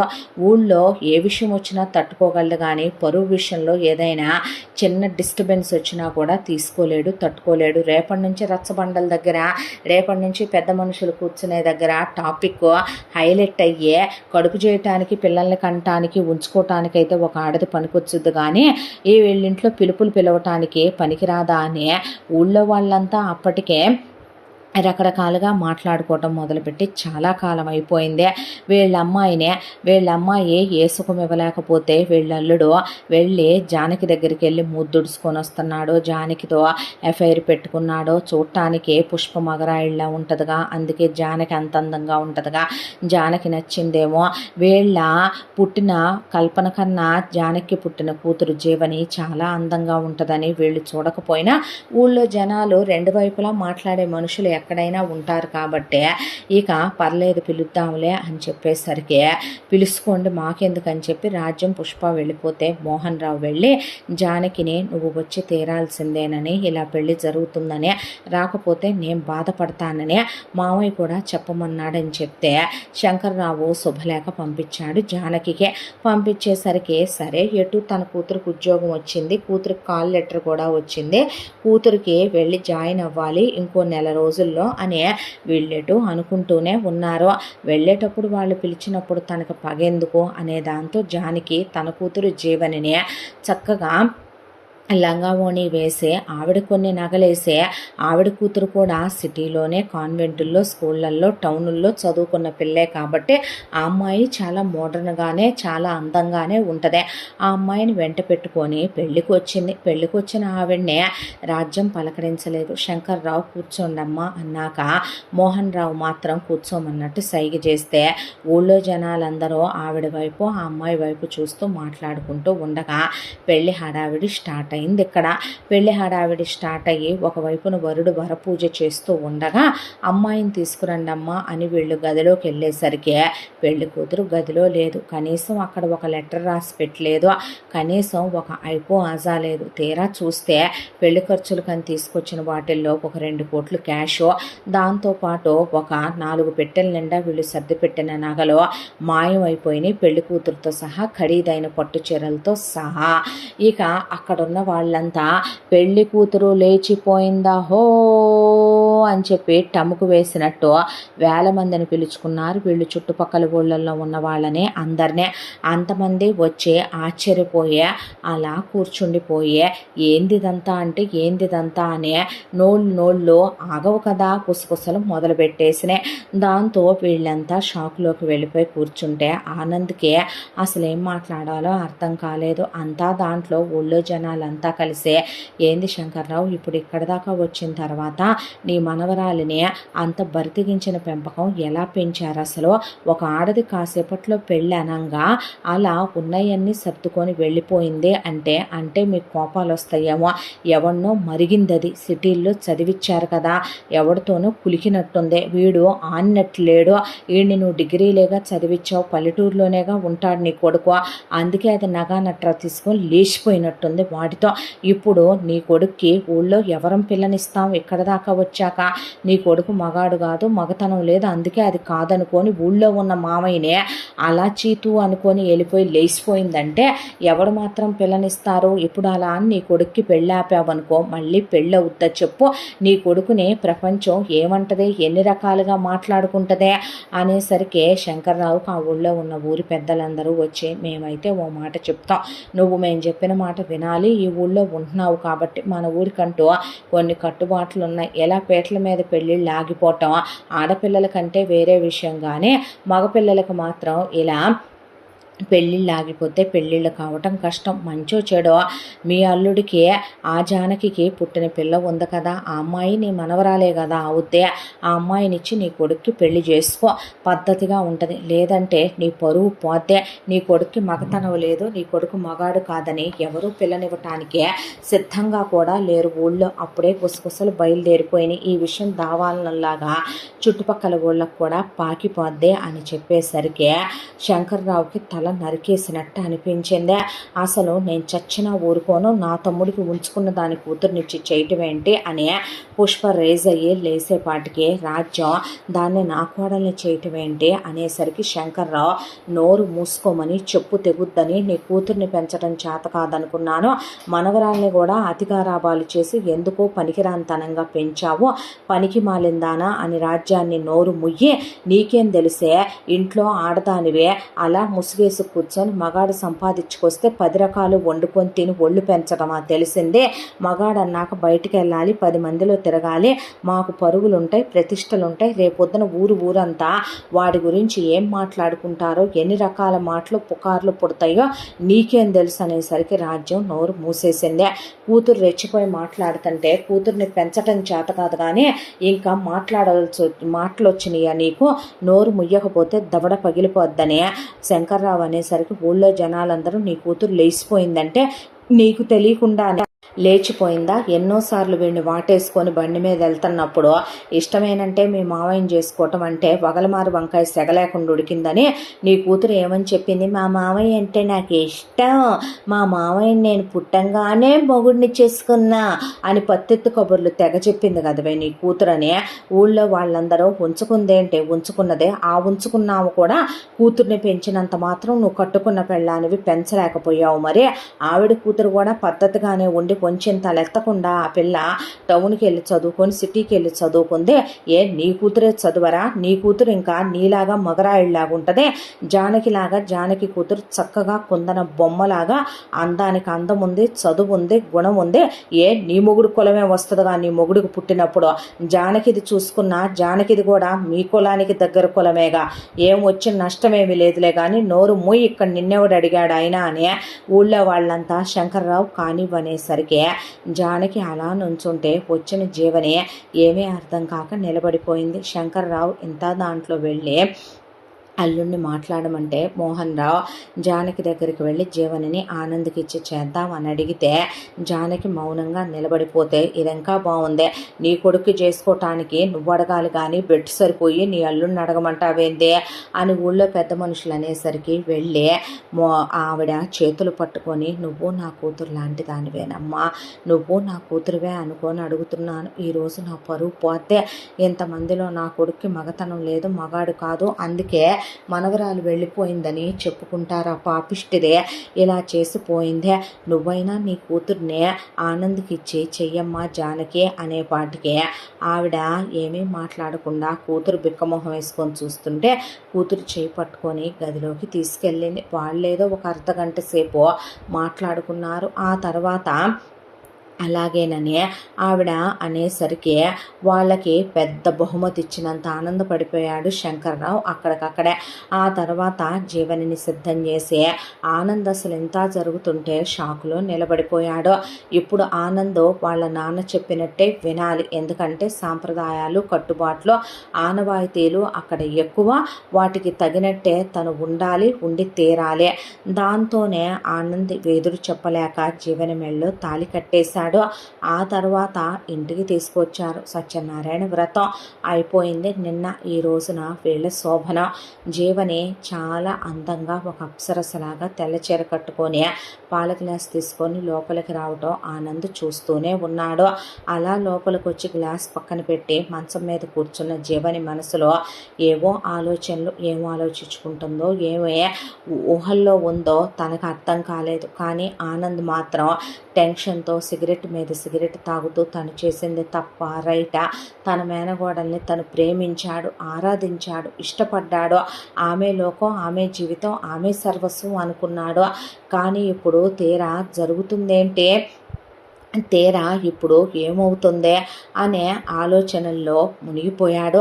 మునిగిపోయే అలా తను సిగరెట్ మీద సిగరెట్ తాగుతూ ఎంతసేపు నుంచున్నాడో తెలియకుండా బాల్కనీలో నిలబడిపోయే, ఎందుకు ఇలా చేసింది కల్పన, ఎంత ప్రేమించాను, ఇష్టమేనంది కదా, తనతో అంత క్లోజ్గా ఉంది కదా, ఎన్ని ముద్దులు, ఎన్ని హగ్గులు. వైఫ్ అండ్ హస్బెండ్గా ఫిజికల్గా క్లోజ్ అవ్వలేదు కానీ ఆమె శరీరాన్ని తను తాకని చోటుందా, గట్టిగా కౌగిలించుకున్నప్పుడు ఆమె అణువణువు తనకు తగలలేదా, అలాంటిదే ఎందుకు ఇలా నగలు తీసుకొని ఒక ఉత్తరం ముక్క కూడా రాయకుండా అలా వెళ్ళిపోయింది అనే ఆనంద్ ఆలోచనల మధ్యలో ఉండే తెల్లవారుజామున సమయం 3 గంటలు కావస్తూ ఉండగా కాళ్ళు పీకి అలా లోపలికి వెళ్ళేపాటికి జీవనే చూసి ఆనంద్ రావట్లేదని మంచం కోడి కానుకున్నదే అలాగే పట్టి మంచానికి ఆనుకుండిపోయి కళ్ళు మూతలు పడిపోయి చూడటానికి అలా వెన్నెల కిరణాలు ఆ అమ్మాయి ముఖం మీద పడుతూ చాలా ముగ్ధ మనోహరంగా దేవకన్య పొరపాటున దారి తప్పి మేఘాల్లోంచి జారిపడి భూమి మీదకు వచ్చి పడిందా అన్నంత చాలా అందంగా ఉంది జీవనే. తనెప్పుడు చిన్నప్పుడు చూడటమే తప్ప జీవనిని ఇప్పటిదాకా ఎప్పుడు వయసుకొచ్చాక చూసి ఎరుగడు. తన వరకు తనకు విషయం తెలుసు. అక్క బావకి ఏమి ఇవ్వలేదో, బావ బయట ఒక ఆవిడతో అఫైర్ పెట్టుకున్నాడు, ఆవిడకు ఒక కూతురు ఉందే, అంతవరకే తెలుసు. కానీ తన ప్రపంచం తన మేనగోడలు, తన లోకం తన మేనగోడలే తప్ప ఎప్పుడూ ఈ అమ్మాయిని తను చూసింది కూడా లేదో. అలా చూస్తుంటే గ్లాసీ లిప్స్టిక్ వేసిన ఆమె పెదాలు, అందమైన ఆమె కళ్ళు, ముఖం, నుదురు అలా చూస్తే చాలా ముగ్ధ మనోహరంగా అందంగా ఉంది. కానీ ఎందుకో తనకి ఇప్పుడు ఆమెని చూస్తే ఏదో తన అనే ఫీల్ మాత్రం తనకి రాలేదో. అంతా దాంట్లో ఆమె మీద తను ఇప్పుడు చెయ్యలేడు, క్లోజ్ అవ్వలేడు. ఎందుకంటే తన మనసులో జీవని లేదు, తన మనసు అంతా కల్పనే నిండి ఉంది. అలా తను లైట్ ఆఫ్ చేసి కూర్చునేసరికి ఉలిక్కిపడి జీవని ఆ శబ్దానికి లేచిందే. లేచేసరికి ఆమె ముఖంలోకి అలా చంద్రకిరణాలు పడుతూ వెలిగిపోతుంటే పడిపోతున్న కళ్ళు అలా తెరిచి తన వైపు చూస్తుంటే ఆమె వైపు చూశాడు. పడుకున్నప్పుడు ఎంత అందంగా ఉందో లేచున్నప్పుడు అంతకన్నా అందంగా ఉందే. చూసి అలా తన వైపు ఏమీ మాట్లాడకుండా చూస్తున్న జీవనితో నేను ఇప్పుడే దీనికి రెడీగా లేను అనేసరికి పర్వాలేదు, నేనేమి ఇప్పుడే ఇవన్నీ కావాలి అనే అమ్మాయిని కాదు, నేను అర్థం చేసుకోగలను జరిగిన సిచ్యువేషను. కాసేపటి క్రితం వరకు కూడా మన భార్య అవుద్ది అనుకున్న ఒక అమ్మాయి మన లైఫ్లోనే లేకుండా కారణం కూడా చెప్పకుండా వెళ్ళిపోయిందంటే చిన్నప్పటి నుంచే తనే నా జీవితం అనుకున్న ఒక అబ్బాయి మనసు ఎలా ఉంటుందో నేను అర్థం చేసుకోగలను. పర్లేదు, ఎప్పుడు మీకు ఓకే అంటే అప్పటి వరకే టైం తీసుకుందాము అని చెప్పి ఇంకా అమ్మాయి ఏం మాట్లాడకుండా లేచి తన నగలన్నీ తీసి అక్కడ పెట్టి అలా పక్కకి తిరిగి దుప్పటి కప్పుకొని లైట్ ఆఫ్ చేసి పడుకుంది. కానీ ఇంత దాంట్లో మాత్రం తన ఆలోచనలో ఆ అమ్మాయి మాట్లాడిన మాటల వైపే వెళ్ళినే. సహజంగా అది పల్లెటూరు. ఆ ఊళ్ళో ఉండే అమ్మాయిలందరికీ ఫస్ట్ నైట్ రోజు అబ్బాయిలు క్లోజ్ అవ్వాలి. అవ్వకపోతే తెల్లారి దుప్పట్లో వచ్చి చెక్ చేస్తారు, పైగా ఆడవాళ్ళని అడుగుతారు, మరక ఉందా లేదా అని చూస్తారు. కొంతమంది అమ్మాయిలకి అలా మరక అంటకపోయినా వైఫ్ అండ్ హస్బెండ్ క్లోజ్ అయినప్పుడు ఉన్న గుర్తులు చూస్తారు. అలాంటిదే అలా జీవనే అనటం. పైగా అమ్మాయిలు కూడా వెళ్ళి చెప్తారు, ఏమనంటే హస్బెండ్ ఇలా ఉన్నాడు అలా ఉన్నాడని అడుగుతారు. అలాంటిదే ఆ అమ్మాయి పర్లే టైం తీసుకుందాం అనేసి అలా పడుకోవటంతో తను కాస్త ప్రశాంతపడి అలా మంచానికి ఆనుకుండిపోయి కళ్ళు మూతలు పడిపోవటంతో పడుకుండిపోయాడు ఆనంద్. తెల్లారి నిద్రలేచిన జీవని వెళ్ళి తను వాష్రూమ్లో ఫ్రెష్ అయ్యి వచ్చిన తర్వాత తన పుట్టింటి దగ్గర నుంచి తన బట్టలు వచ్చినాయి. అందులో నుంచి ఆ అమ్మాయి ఒక జత బట్టలు తీసుకుని కట్టుకున్న తర్వాత జీవని వరకు తనెవరిని పగస్తులు అనుకునే మనస్తత్వం కాదు. ఆమె తల్లి ఆమెను అలా పెంచను లేదు. కిందకి దిగి వెళ్ళిన తర్వాత పూజ గదికి వెళ్ళి దండం పెట్టుకొని నొసట్లో కుంకుమ పెట్టుకొని అక్కడి నుంచి వంటగదిలోకి వెళ్ళి తను కాఫీ కలబోతుంటే ఇంట్లో అందరూ తాగేశారు. అందే రాజ్యం అన్న తర్వాత తను మాత్రం ఏమీ మాట్లాడకుండా ఒక గ్లాసులో కాఫీ కలుపుకొని అలా బయటకు వచ్చేసరికి అక్కడే ఉన్న పుష్ప, ఏం బాగుపడతావే నువ్వు అని ఉంచుకున్న దాని కూతురువి ఈ ఇంటికి పట్టపురాణి అయిపోదాం అనుకుంటున్నావా? అసలు ఇదంతా నా కూతురు వల్ల వచ్చింది ఈ చేటు. నా కూతురు అనుభవించాల్సిన సుఖం, వేసుకోవాల్సిన తాళి, పొందాల్సిన ఆనందం. అవునులే, రాత్రి వాడితో గడిపేయంగానే ఈ ఇంటి కోడలు అయిపోయావనే కులుకుదాం అనుకుంటున్నావా? ఓవర్ నైట్ ఇంటి కోడలు అయిపోయావో? నీకు వేసకి వెలయాలకి కులతకి పెద్ద తేడా ఉందా ఏంటే అని ఆ అమ్మాయి నానా మాటలు అంటున్నా ఆ అమ్మాయి ఏమీ పట్టించుకోలేదు. మౌనంగా అలా గదిలోకి వెళ్ళి ఆనంద్ని తట్టి లేపింది. గుడ్ మార్నింగ్ అంది. అనేసరికి గుడ్ మార్నింగ్ అని ఆనంద్ లేచి కూర్చున్నాక కాఫీ ఇచ్చింది. ఇచ్చేసరికి నువ్వు అంటే పర్లేదు మీరు తాగండి అనేసరికి ఆనంద్ కాఫీ తాగాడు. తాగిన తర్వాత టవల్ ఇచ్చి గీజర్ ఆన్ చేశాను అని బ్రష్ మీద పేస్ట్ వేసి స్నానానికి వెళ్ళమన్నట్టు చూసింది. వెళ్ళి ఫ్రెష్ అయి స్నానం చేసి వచ్చాడు. బట్టలు తీశానని బట్టలు అక్కడ పెట్టింది, వేసుకున్నాడు. ఆ తర్వాత కిందకి వెళ్ళగానే అందరూ డైనింగ్ టేబుల్ దగ్గర టిఫిన్లకు కూర్చున్నారు. టిఫిన్లు ఈ చివరి నుంచి ఆ చివరి దాకా సర్దున్నాయి. అంతా దాంట్లో ఆనంద్ కూర్చుంటే జీవని కూడా కూర్చుంటే మగాళ్ళు తిన్నదాకా మొగుళ్ళు తిన్నదాకా పెళ్ళాలు తినకూడదని కూడా నేర్పలేదు కావాలా. అవునులే, కట్టుకున్న పెళ్ళాలకు పుడితేనేగా తెలియటానికి అని తను మాత్రం ఇంత పెద్ద పళ్ళెం పెట్టుకొని అందులో ఇంత పొంగలి పెట్టుకొని దాంతోపాటు ఇడ్లీలు, పూరీలు, గారెలు, బజ్జీలు పెట్టుకొని ఇంతంత చట్నీలు వేసుకొని తింటూ రాజ్యం కూడా పెట్టుకొని తింటూ ఆ అమ్మాయితో అంటే అలా చూస్తూ కూర్చునేసరికి అక్క తను ఈ ఇంటికి ఏంటో తెలిసి కూడా నువ్వు పిచ్చి మాటలు మాట్లాడకు అనేసరికి అవునులేరా అక్క అల్లం అయిపోద్ది, పెళ్ళం బెల్లం అయిపోద్ది. ఏది ఒక రాత్రి ఇది ఇచ్చిన సుఖానికే నా కూతురుతో ఇన్నేళ్ళు కులికావు కదరా. నా కూతురు లేనిది బ్రతకలేనన్నా దాన్ని తీసుకొని సిటీలకి తిరిగావు, బళ్ళ మీద తిరిగావు. దాన్ని తీసుకొని తెగ వాటేసుకొని ముద్దులు పెట్టుకొని పొలాలకి గట్లెంట చెట్లెంట పుట్లెంట తిరిగి దాన్నే ఒక రోజులోనే ఇది ఇచ్చిన సుఖానికి మర్చిపోయావా అనేసరికి ఏ అబ్బాయికైనా తన వైఫ్ ముందు గతాల గురించి, గర్ల్ ఫ్రెండ్స్ గురించి, ఎక్స్ గర్ల్ ఫ్రెండ్స్ గురించి, చచ్చిన పెళ్ళాల గురించే లేదా లేచిపోయిన పెళ్ళాల గురించి, వదిలేసిన పెళ్ళాల గురించి, డివోర్స్ అయిన పెళ్ళాల గురించి ఎత్తకూడదు. అలా ఎత్తటం మేనర్సు కాదు, అలా మాట్లాడటం కరెక్టు కాదు. అలా మాట్లాడుతూ ఉండేసరికి అక్క ఇంక ఆపుతావా నువ్వు, చిరాకు పెట్టకుండా. అయినా ఏంటక్క ఇదే, ఇప్పుడు తన ఇంటికి కోడలు నా భార్య, అంత ఇబ్బందిగా నీకు అంత ప్రాబ్లంగా ఉంటే వేరే వెళ్ళిపోవచ్చు కదా భావం తీసుకొని, ఎవరుండమన్నారు నిన్ను అనేసి ఆనంద్ అక్కడి నుంచి లేచి వెళ్ళిపోబోతుంటే జీవని టిఫిన్ తినకుండానా అని చేయి పట్టుకునేసరికి కూర్చున్నాడు. ఆ తర్వాత ఏం కొంపమ్మ ఇదే, ఏం గోలే, దరిద్రపు గోల. ఆ అమ్మాయి ఇప్పుడు ఈ ఇంటి కోడలు, నీ కూతుర్ని పెంచటం నీకు చేత ఏడవక ఏంది యథవేషాలు, ఆడంగులు, దవడ పగులుద్దు కొడితే అని రాజ్యం వైపు కూడా చూశాడు శంకర్రావు. మోహన్ రావుతో జీవని మాట్లాడింది లేదు. మోహన్ రావు మౌనంగా ఉండిపోయాడు. ఆ తర్వాత ఆనంద్ టిఫిన్ తిని నువ్వు కూడా తినమంటే జీవని అలా 2 ఇడ్లీలు పెట్టుకొని తిన్నాననిపించిందే.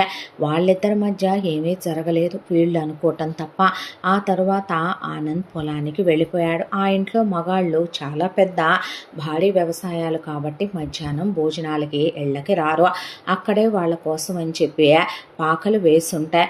ఆ పాకల్లో కాసేపు మంచాలు అయ్యి ఉంటాయి, విశ్రాంతి తీసుకుని ఫ్యాన్లు అవన్నీ పెట్టే ఉంటాయి. ఇంటి దగ్గర నుంచి క్యారియర్ వెళ్తే అక్కడే ఒక ముద్ద తిని పడుంటారు. ఇంటి దగ్గర నుంచి క్యారియర్లు పంపించేస్తే మధ్యాహ్నం రాజ్యం పుష్ప కలిసి ఇంతెంత వెజ్లు నాన్ వెజ్లు పెట్టుకొని తినబోతూ ఆ అమ్మాయి వస్తే డైనింగ్ టేబుల్ దగ్గర ఆత్మాభిమానం ఉండి ఒక అమ్మ అబ్బకి పుట్టి నీతి జాతి ఉన్న ఆడ ఎవరో ఆబగా తిండి మీద మొహం వాచి పడిపోవు అనేసరికి అలాంటి మాటలు మాట్లాడితే ఏం తిండి కక్కుర్తితో తింటారో. ఆ అమ్మాయి ఏమీ తినకుండా వెళ్ళి అలా కూర్చుంటే నువ్వేమీ ఇక్కడ మహారాణివి కాదు, దిగిరాలేదు అని చెప్పి రాజ్యం కనపడదు. అంతా దాంట్లో కూతుర్ని తను నిరోధించదు. ఆ అమ్మాయి ఇప్పుడు అక్కడ దాకా వస్తే తన కోడలో తను ఆపాలి, తను మాట్లాడాలి, తను చెప్పాలి. అలాంటిదే మెదలకుండా మౌనం వహించి ఊరుకుంది రాజ్యం. ఒకవైపున అవకాశం దొరికింది కదా అని పుష్పజీవనిని నానా మాటలు అంటూ పైపెచ్చిన జీవని చేత ఇంటి పనులు వంట పనులు చేయిస్తూ గేదెల దగ్గర పనులు చేయిస్తూ తిండి పెట్టకుండా పొద్దున పూట ఏదో ఆనందంతో పాటు నువ్వు తిను అన్నప్పుడు తినే రెండిట్లే, ఆ తర్వాత సాయంకాలం వరకు ఏమీ తినకుండా చేసే చాకిరే. నీరసం అయిపోయి ఆనంద్ వచ్చేసరికి జీవని అలా ఉంటే ఇద్దరి మధ్య మౌనం ముభావం. తను ఒక ఆడదాన్ని ప్రేమించి మరొక ఆడదాని మెళ్ళో తాళి కట్టే ఇదే తన జీవితానికి ఇంకా దేవుడు నిర్ణయించేసిన నిర్ణయం అని తెలిసే ఆమెని బాధ పెడుతున్నానా అని ఆలోచించుకుంటూ మాట్లాడిద్దామన్నా తను మాట్లాడడం, పైగా ఏదో డల్గా నీరసంగా ఉందనిపించి ఏమైందే అని అడుగుదామని కూడా అడగడు. తనతో పాటు రాత్రికి తినే అంత ముద్ద ఆ అమ్మాయి తింటుంటే పెట్టుకునే కూరలు అలా చూస్తూ ఉంటే మనిషి సగం అయిపోవటం మొదలుపెట్టింది జీవనే. మరొక వైపున ఆ అమ్మాయి పుట్టింటి దగ్గర ఏ రోజు పనులు చేసిన పిల్ల కాదు. ఉన్నంతలో వాళ్ళమ్మకే కాస్త పొలం ఉందే. ఆ అమ్మాయిని టౌన్కు పంపించి చదివించుకొని వాళ్ళు కడుపు నిండా తినే పని వాళ్ళతో పనులు చేయించుకొని ఇంకేదన్నా పనులుంటే వాళ్ళమ్మ చేసుకునేది తప్ప ఏ రోజు ఆ అమ్మాయి కష్టపడిన పిల్ల కాదు. తన మనవరాలే ఉంటే కాలు కందకుండా చూసుకున్న రాజ్యం, తన కూతుర్ని నెత్తిన పెట్టుకొని చూసుకున్న రాజ్యం, తన మనవరాలి విషయంలో తెగ్గారాబం చేసిన రాజ్యం జీవనిని ఒకవైపున ఏసడించుకోవటం, ఇంతలా మొహం పెట్టుకొని తిరగటం, విదిలించుకోవటం, విసుక్కోవటం. ఆ అమ్మాయి మాత్రం తన బాధ్యతలు అలా నిర్వర్తిస్తూ ఉన్నా సరే ఆ అమ్మాయికి అక్కడ ఏ విలువ లేదో. జీవని ఈ బాధలన్నీ మోయటం మొదలుపెట్టే 15 రోజుల కాలం దాటిపోయిందే. పెళ్ళై కూడా వీళ్ళకే సమయం గడిచిపోతూ నెల వచ్చిందే. ఇలా నెల రోజుల కాలం గడిచిపోతే ఆ అమ్మాయి రాను మనిషి పిక్కుపోయి నీరసమైపోవటం మొదలుపెట్టిందే. అంతా దాంట్లో వీళ్ళింట్లో పనిచేసే పని వాళ్ళు ఊళ్ళో ఇంకా చాలామంది ఇళ్లల్లో పనులు చేస్తారు కాబట్టి అక్కడ ఉన్న ప్రెసిడెంటు, సర్పంచు, అలాగే మిగతా వాళ్ళ పెద్ద వాళ్ళ ఇళ్లల్లో పనులు చేయడానికి వెళ్ళిన వాళ్ళు కోడల్ని నానా మాటలు అంటున్నారని, తిడుతున్నారని, చేయి చేసుకుంటున్నారని, కడుపు నిండా ముద్ద కూడా పెట్టట్లేదు అనేపాటికే వీళ్ళ ఊళ్ళో ఉన్న ఆడవాళ్ళు కాస్త పవర్ఫుల్లే. చెప్పకపోవటం ఎందుకు, దాంతో ఒక 50 మంది ఆడవాళ్ళు కమిటీ మీటింగ్ వేసి 50 మంది జుట్లు ఎగ్గట్టి చీర కొంగులు బొడ్లో దోపి మొత్తం వీళ్ళింటికి వచ్చారు. వచ్చేసరికి శంకర్రావు, మోహన్ రావు, ఆనంద్ కూడా ఇంట్లోనే ఉన్నారు ఆ రోజు.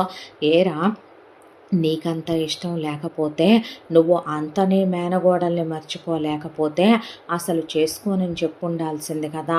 ఒక ఆడపిల్లని చేసుకొని దాని గొంతు కోయటమేంటి? ఏం శంకర్రావు అన్నయ్య, ఇదేమైనా పద్ధతిగా ఉందా? నీ మనవరాలే అయితే నీ పెళ్ళం పై నుంచి కిందకి నగలు దిగేసింది. ఆ అమ్మాయి ఆ పాత చీరలు కట్టుకోవటం ఏంటి? ఆ పిల్లకి మెళ్ళో కనీసం తాళి మార్చారా? ఒక గొలుసు నల్లబూసలైనా వేశారా? అన్ని వందల ఎకరాలుండే కనీసం అమ్మాయి మెళ్ళలో గ్రామ్ బంగారం ఉందా? ఏ మోహన్ రావు, ఇది మగాళ్ళలాగా ఉందని చెప్పి వెళ్ళి జానకితో నువ్వు సంబంధం పెట్టుకొని చచ్చుద్దని తాళి కట్టలేని చాతగాని పెళ్ళాం చాటు కొంగు చాటు అసమర్థపో మొగుడివి నువ్వు. అలాంటిదే నీ పరువు నిలబెట్టడం కోసం నీ పెళ్ళానికి నీకు నీ కూతుర్నే అలా అచ్చుబోసిన ఆంబోతులాగా ఊడి మీద వదిలి దాన్ని అది లేచిపోతే అడ్డం పెట్టుకున్నావు, తీసుకొచ్చి పిల్లల్ని బావమరిదికిచ్చి చేసే. అలాంటిది పిల్ల ఇంట్లో తింటుందా తినట్లేదా అని కూడా పట్టించుకోలేకపోతున్నావా ఏరా ఆనంద్ అనేసరికి ఏమైంది అసలు అంటే ఏమైందో కూడా పట్టించుకోలేనంత మతి తప్పి మదమెక్కి కొట్టుకుంటున్నావా అనకూడదు. కానీ పోయిన నీ మేనగోళ్ళు అయితే నువ్వు అలా చూస్తా ఊరుకుంటావా? దానికి చెరుగ్గళ్ళు ఇప్పించి నూడిల్స్ ఇప్పించి దానికి నోట్లో తినిపించి సినిమాలు షికార్లకి తీసుకెళ్ళిన మగాడివే కదరా నువ్వు. దానికోసం పుట్టినరోజులు చేసిన మొనగాడివేగా నువ్వు. అలాంటిదే ఇంట్లో నీ పెళ్ళం పస్తులుంటుందే.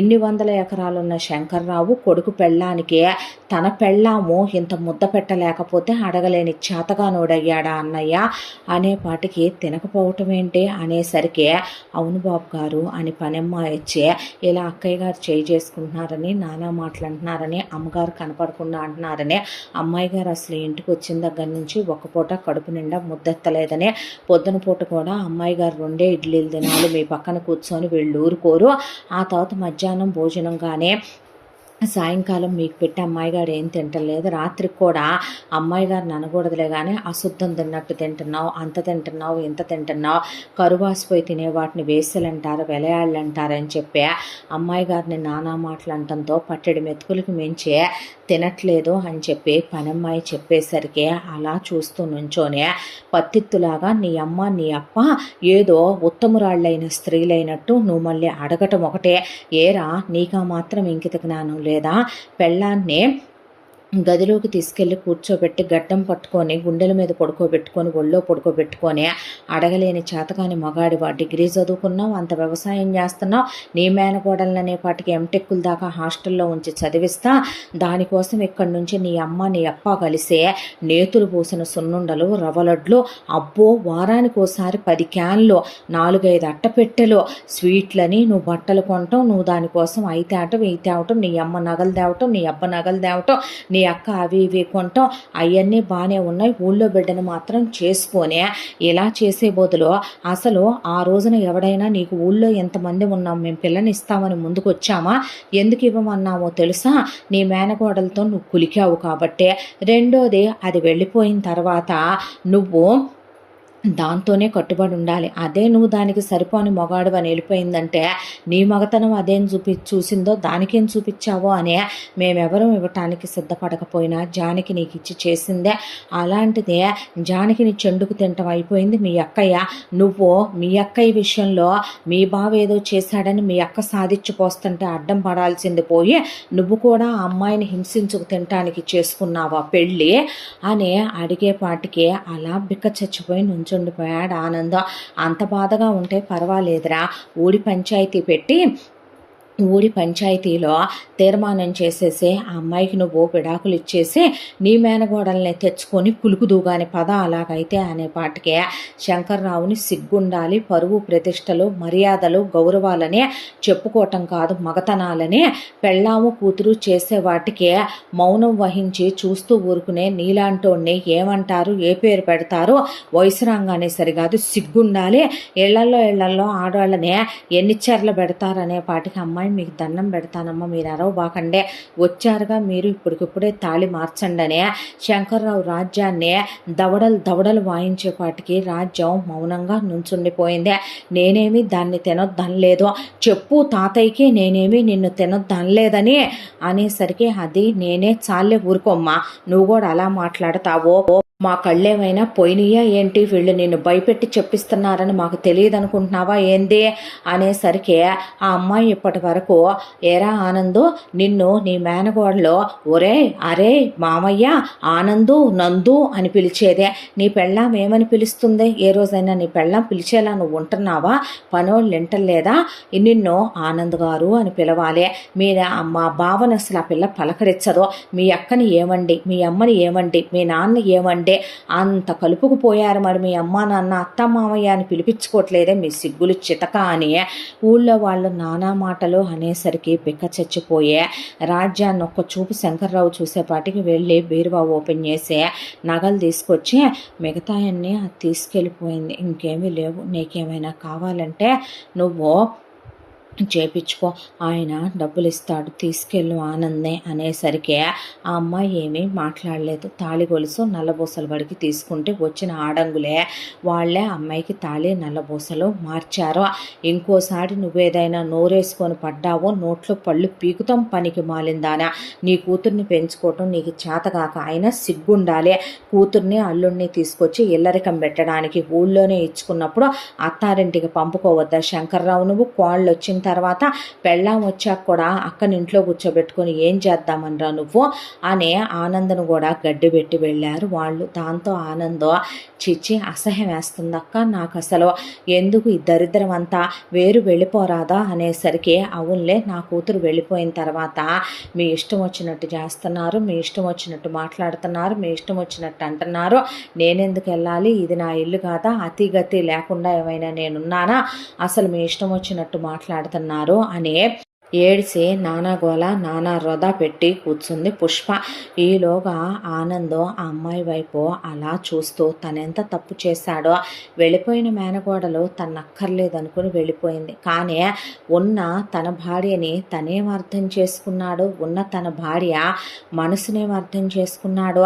నిజమేగా, అసలు ఆ అమ్మాయికి ఇవన్నీ పడాల్సిన అవసరం ఉందా, అక్కడ దాకా వస్తే వెళ్ళిపోయిన తన మేనగోళ్ళు తన పరువు తీసిపోతే తన పరువు నిలబెట్టడానికి ఆ అమ్మాయి పెళ్లి చేసుకొని భారీగా ఇంటికి వస్తే తను కూడా మూర్ఖంగా కనీసం తింటుందా తింటలేదా అని కూడా పట్టించుకోకుండా ఎందుకు ఇలా తయారయ్యాడు అనే దాంతో ఆ అమ్మాయిని ఐఎమ్ సారీ అన్నాడు, మీ క్షమాపణ కోసం నేను ఏ రోజు ఎదురు చూడలేదు అనేసింది జీవనే.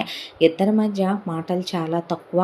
ఆ అమ్మాయిని పద మనం షాపింగ్కి వెళ్దామంటే ఆ అమ్మాయి దేనికి అనేసరికి బట్టలు తీసుకుందు కానీ పా అని సిటీకి తీసుకెళ్ళాడు.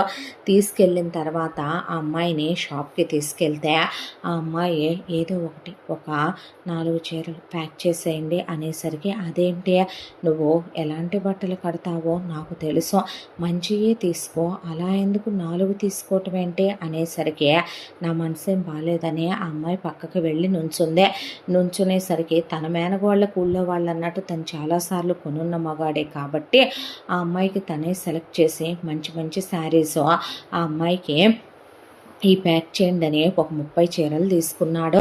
తీసుకున్న తర్వాత లేడీస్ థింగ్స్ తనకు అన్నీ కొనటం తెలుసు, అన్నీ తీసుకున్నాడు, నైటీలు అవన్నీ, కొన్ని డ్రెస్సులు, ఆ తర్వాత మేకప్ సామాను, క్లిప్పులు, పౌడర్లు అవన్నీ కూడా తీసుకున్న తర్వాత ఇంటికి వెళ్దాం పదమని ఆ అమ్మాయికి ఈ తీసుకొని అవన్నీ సర్దుకోమని ఇచ్చిన ఆ అమ్మాయి ఒక 5-6 చీరలు మాత్రమే తీసుకొని మిగతా అన్నీ పక్కన కవర్లోంచి కూడా తీయకుండా పెట్టేసిందే.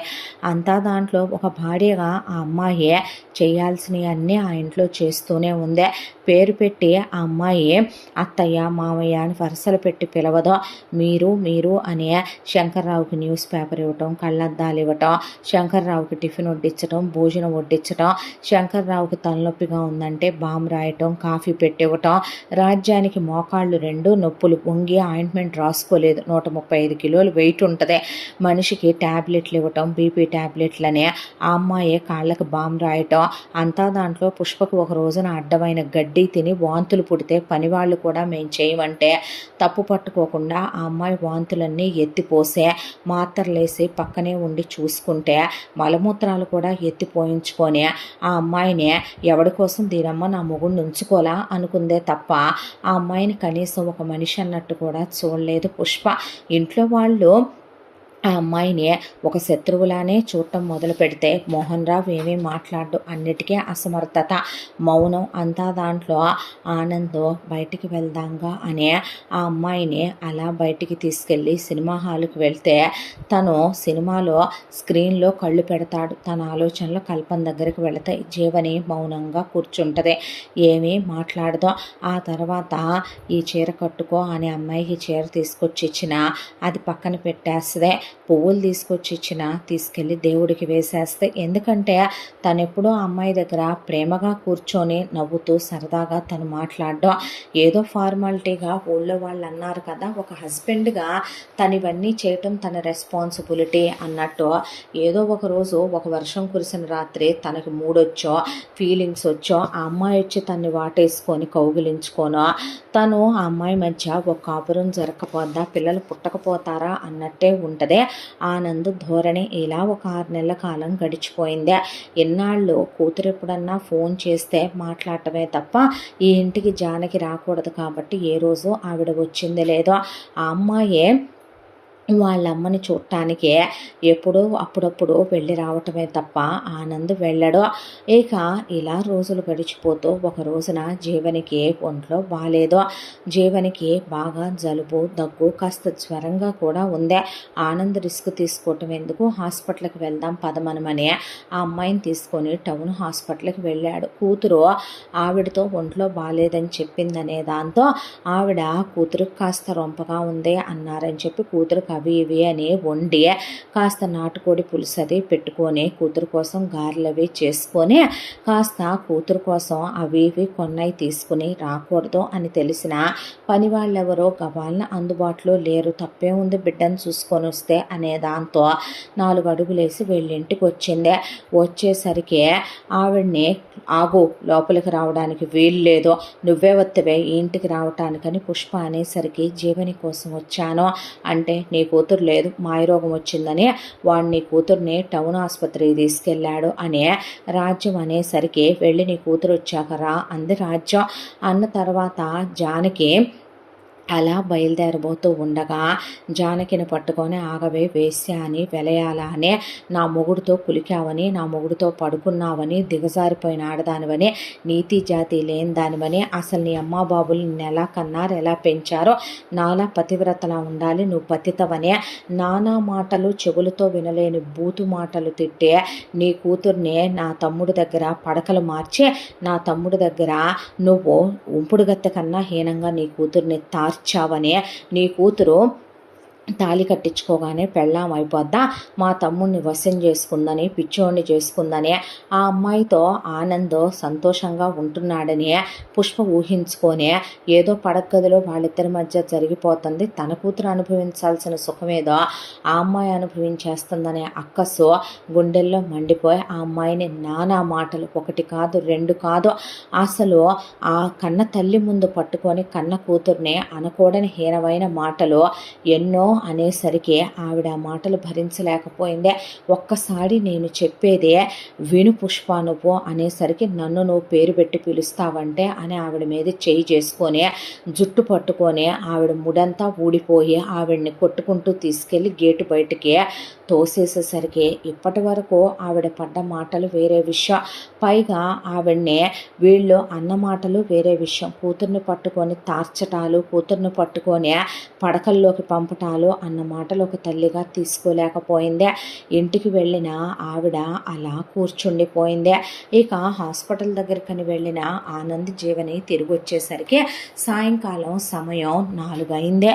అయ్యేసరికి పరిగెత్తుకుంటూ జానకి ఇంటి దగ్గర నుంచి ఒక అమ్మాయి వచ్చే జానకమ్మ గారు ఏదో విషం తాగేశారండి అని చెప్పి చచ్చిపోయారు అనేసరికి వీళ్ళంతా అలా స్థాణువులైపోతే అమ్మా అని జీవని నుంచున్నదల్లా కళ్ళు తిరిగి పడిపోయింది.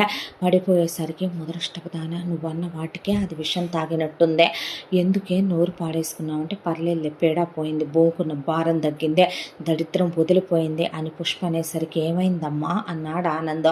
అబ్బే ఏం లేదని రాజ్యం మాట మార్చి వీళ్ళిక్కడి నుంచి ఆ అమ్మాయికి మొహం మీద ఆనంద్ నీళ్లు చల్లిన తర్వాత వెళ్ళలేకపోతున్న కారు తీసుకెళ్లేసరికి అప్పటికే పసరు ముందు అతని కబురు పంపించామని ఊళ్ళో లేడని వీళ్ళు వేరే ఊరు వెళ్ళాడంటే అతని కోసం మనుషులు వెళ్ళారని చెప్పి, కానీ ఈలోపే ఇంత జరిగిపోయిందా అంటూ ఉండగానే జానకిని తీసుకొచ్చి వీళ్ళు బయట పడుకోబెట్టి తెల్లగుడ్డ కప్పేసి జానకికి బొట్టు పెట్టి దండేశారు.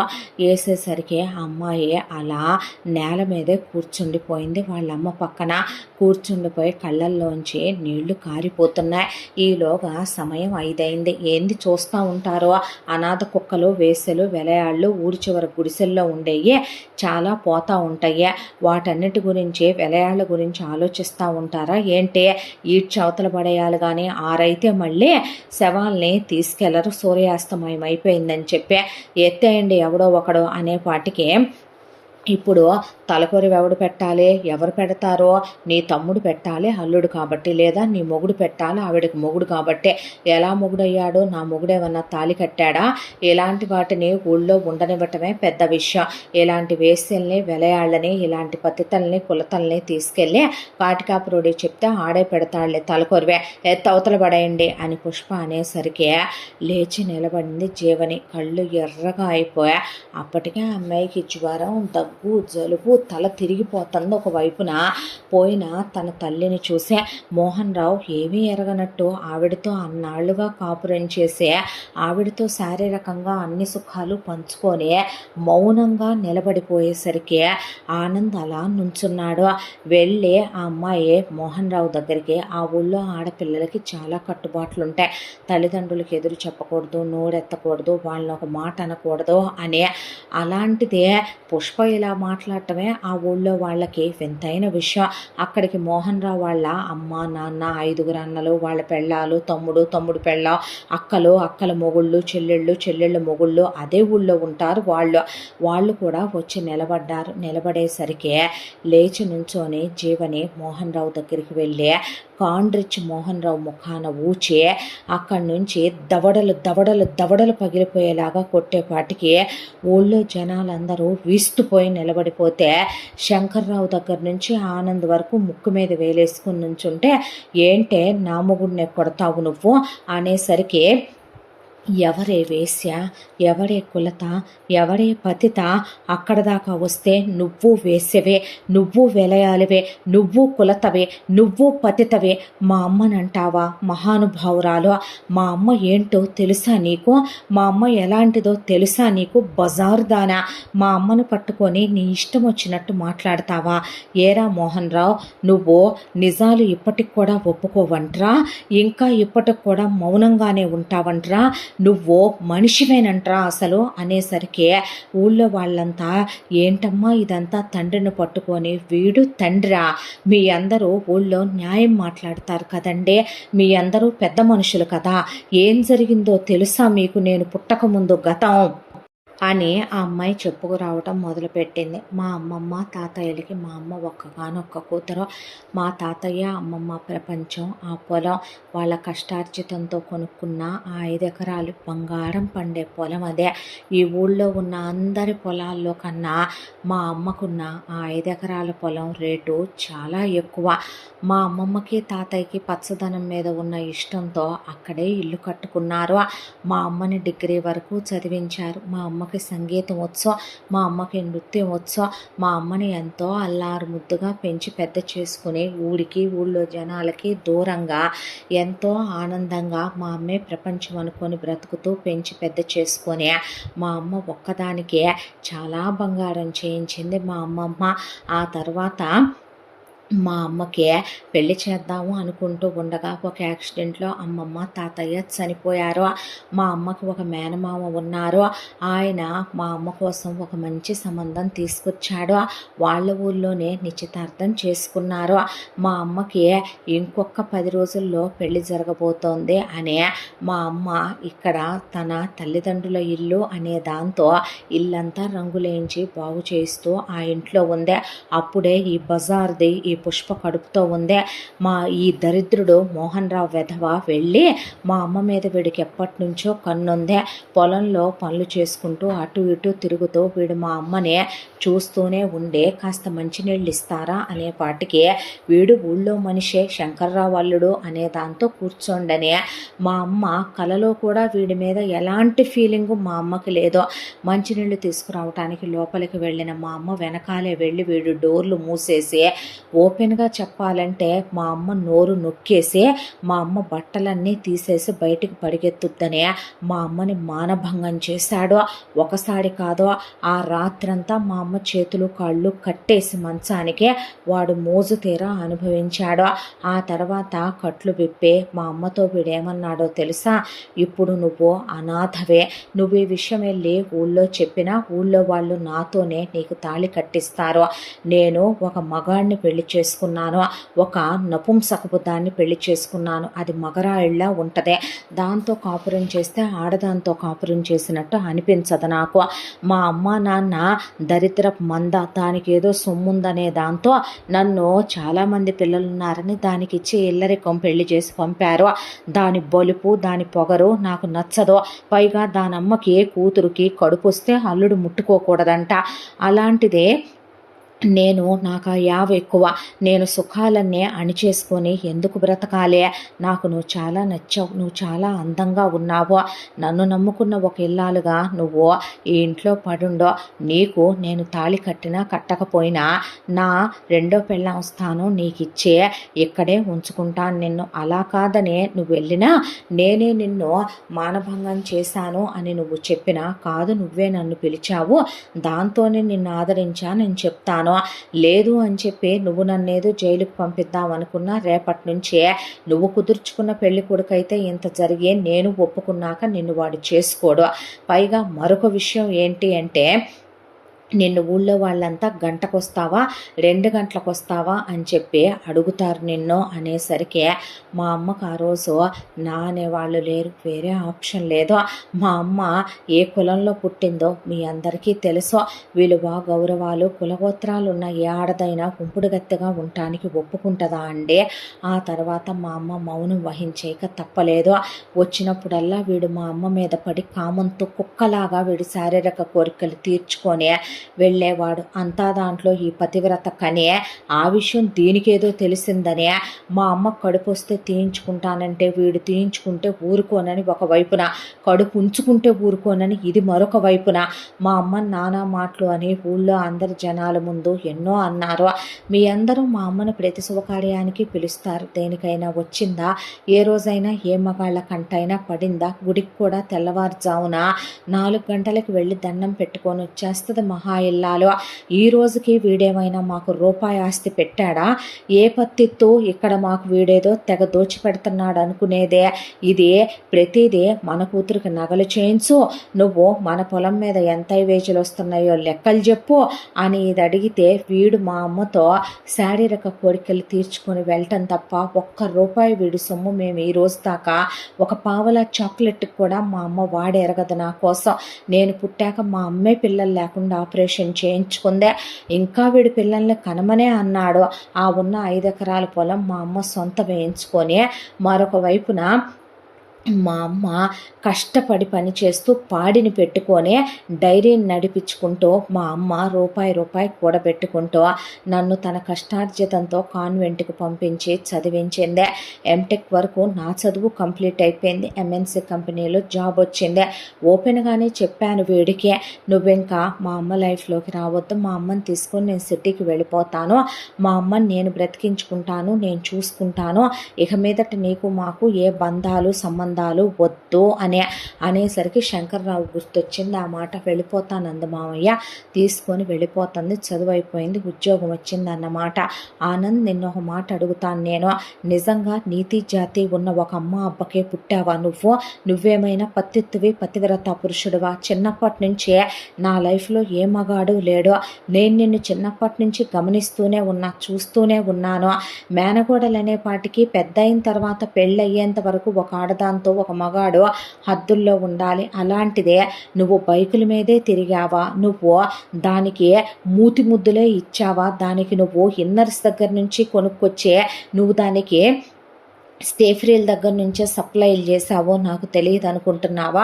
ఒక్క సెక్స్ కూడా మీ ఇద్దరి మధ్య జరిగిందో జరగలేదో డౌటే ఊళ్ళో జనాలకే. అలాంటిదే నిన్నది కాదని వెళ్ళిపోతే నేనెందుకు నిన్ను పెళ్లి చేసుకోవాలి?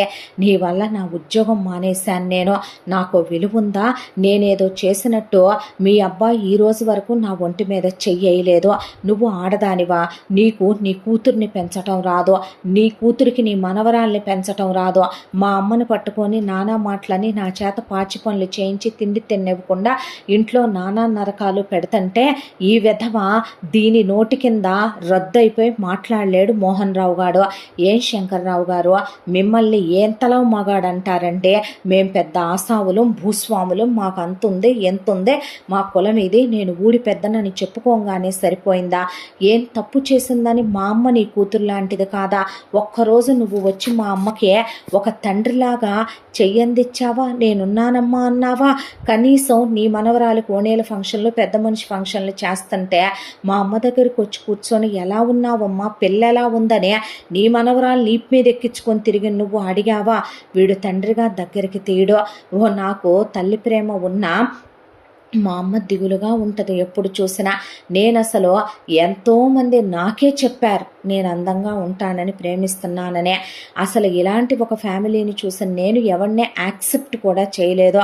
అలాంటిదే నీలో అన్ని లోపాలే ఉన్నాయిగా ఆనంద్. మరి నేను నిన్ను ఎందుకు పెళ్లి చేసుకోవాలి? నువ్వు మాట్లాడు, మౌనంలో ఉంటావు.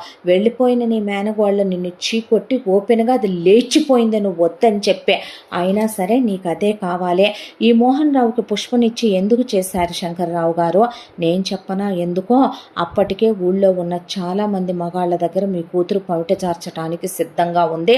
కాలు జారి కడుపు తెచ్చుకుంటుందేమో అనే భయంతో మోహన్ రావుకి ఇచ్చి చేశారు.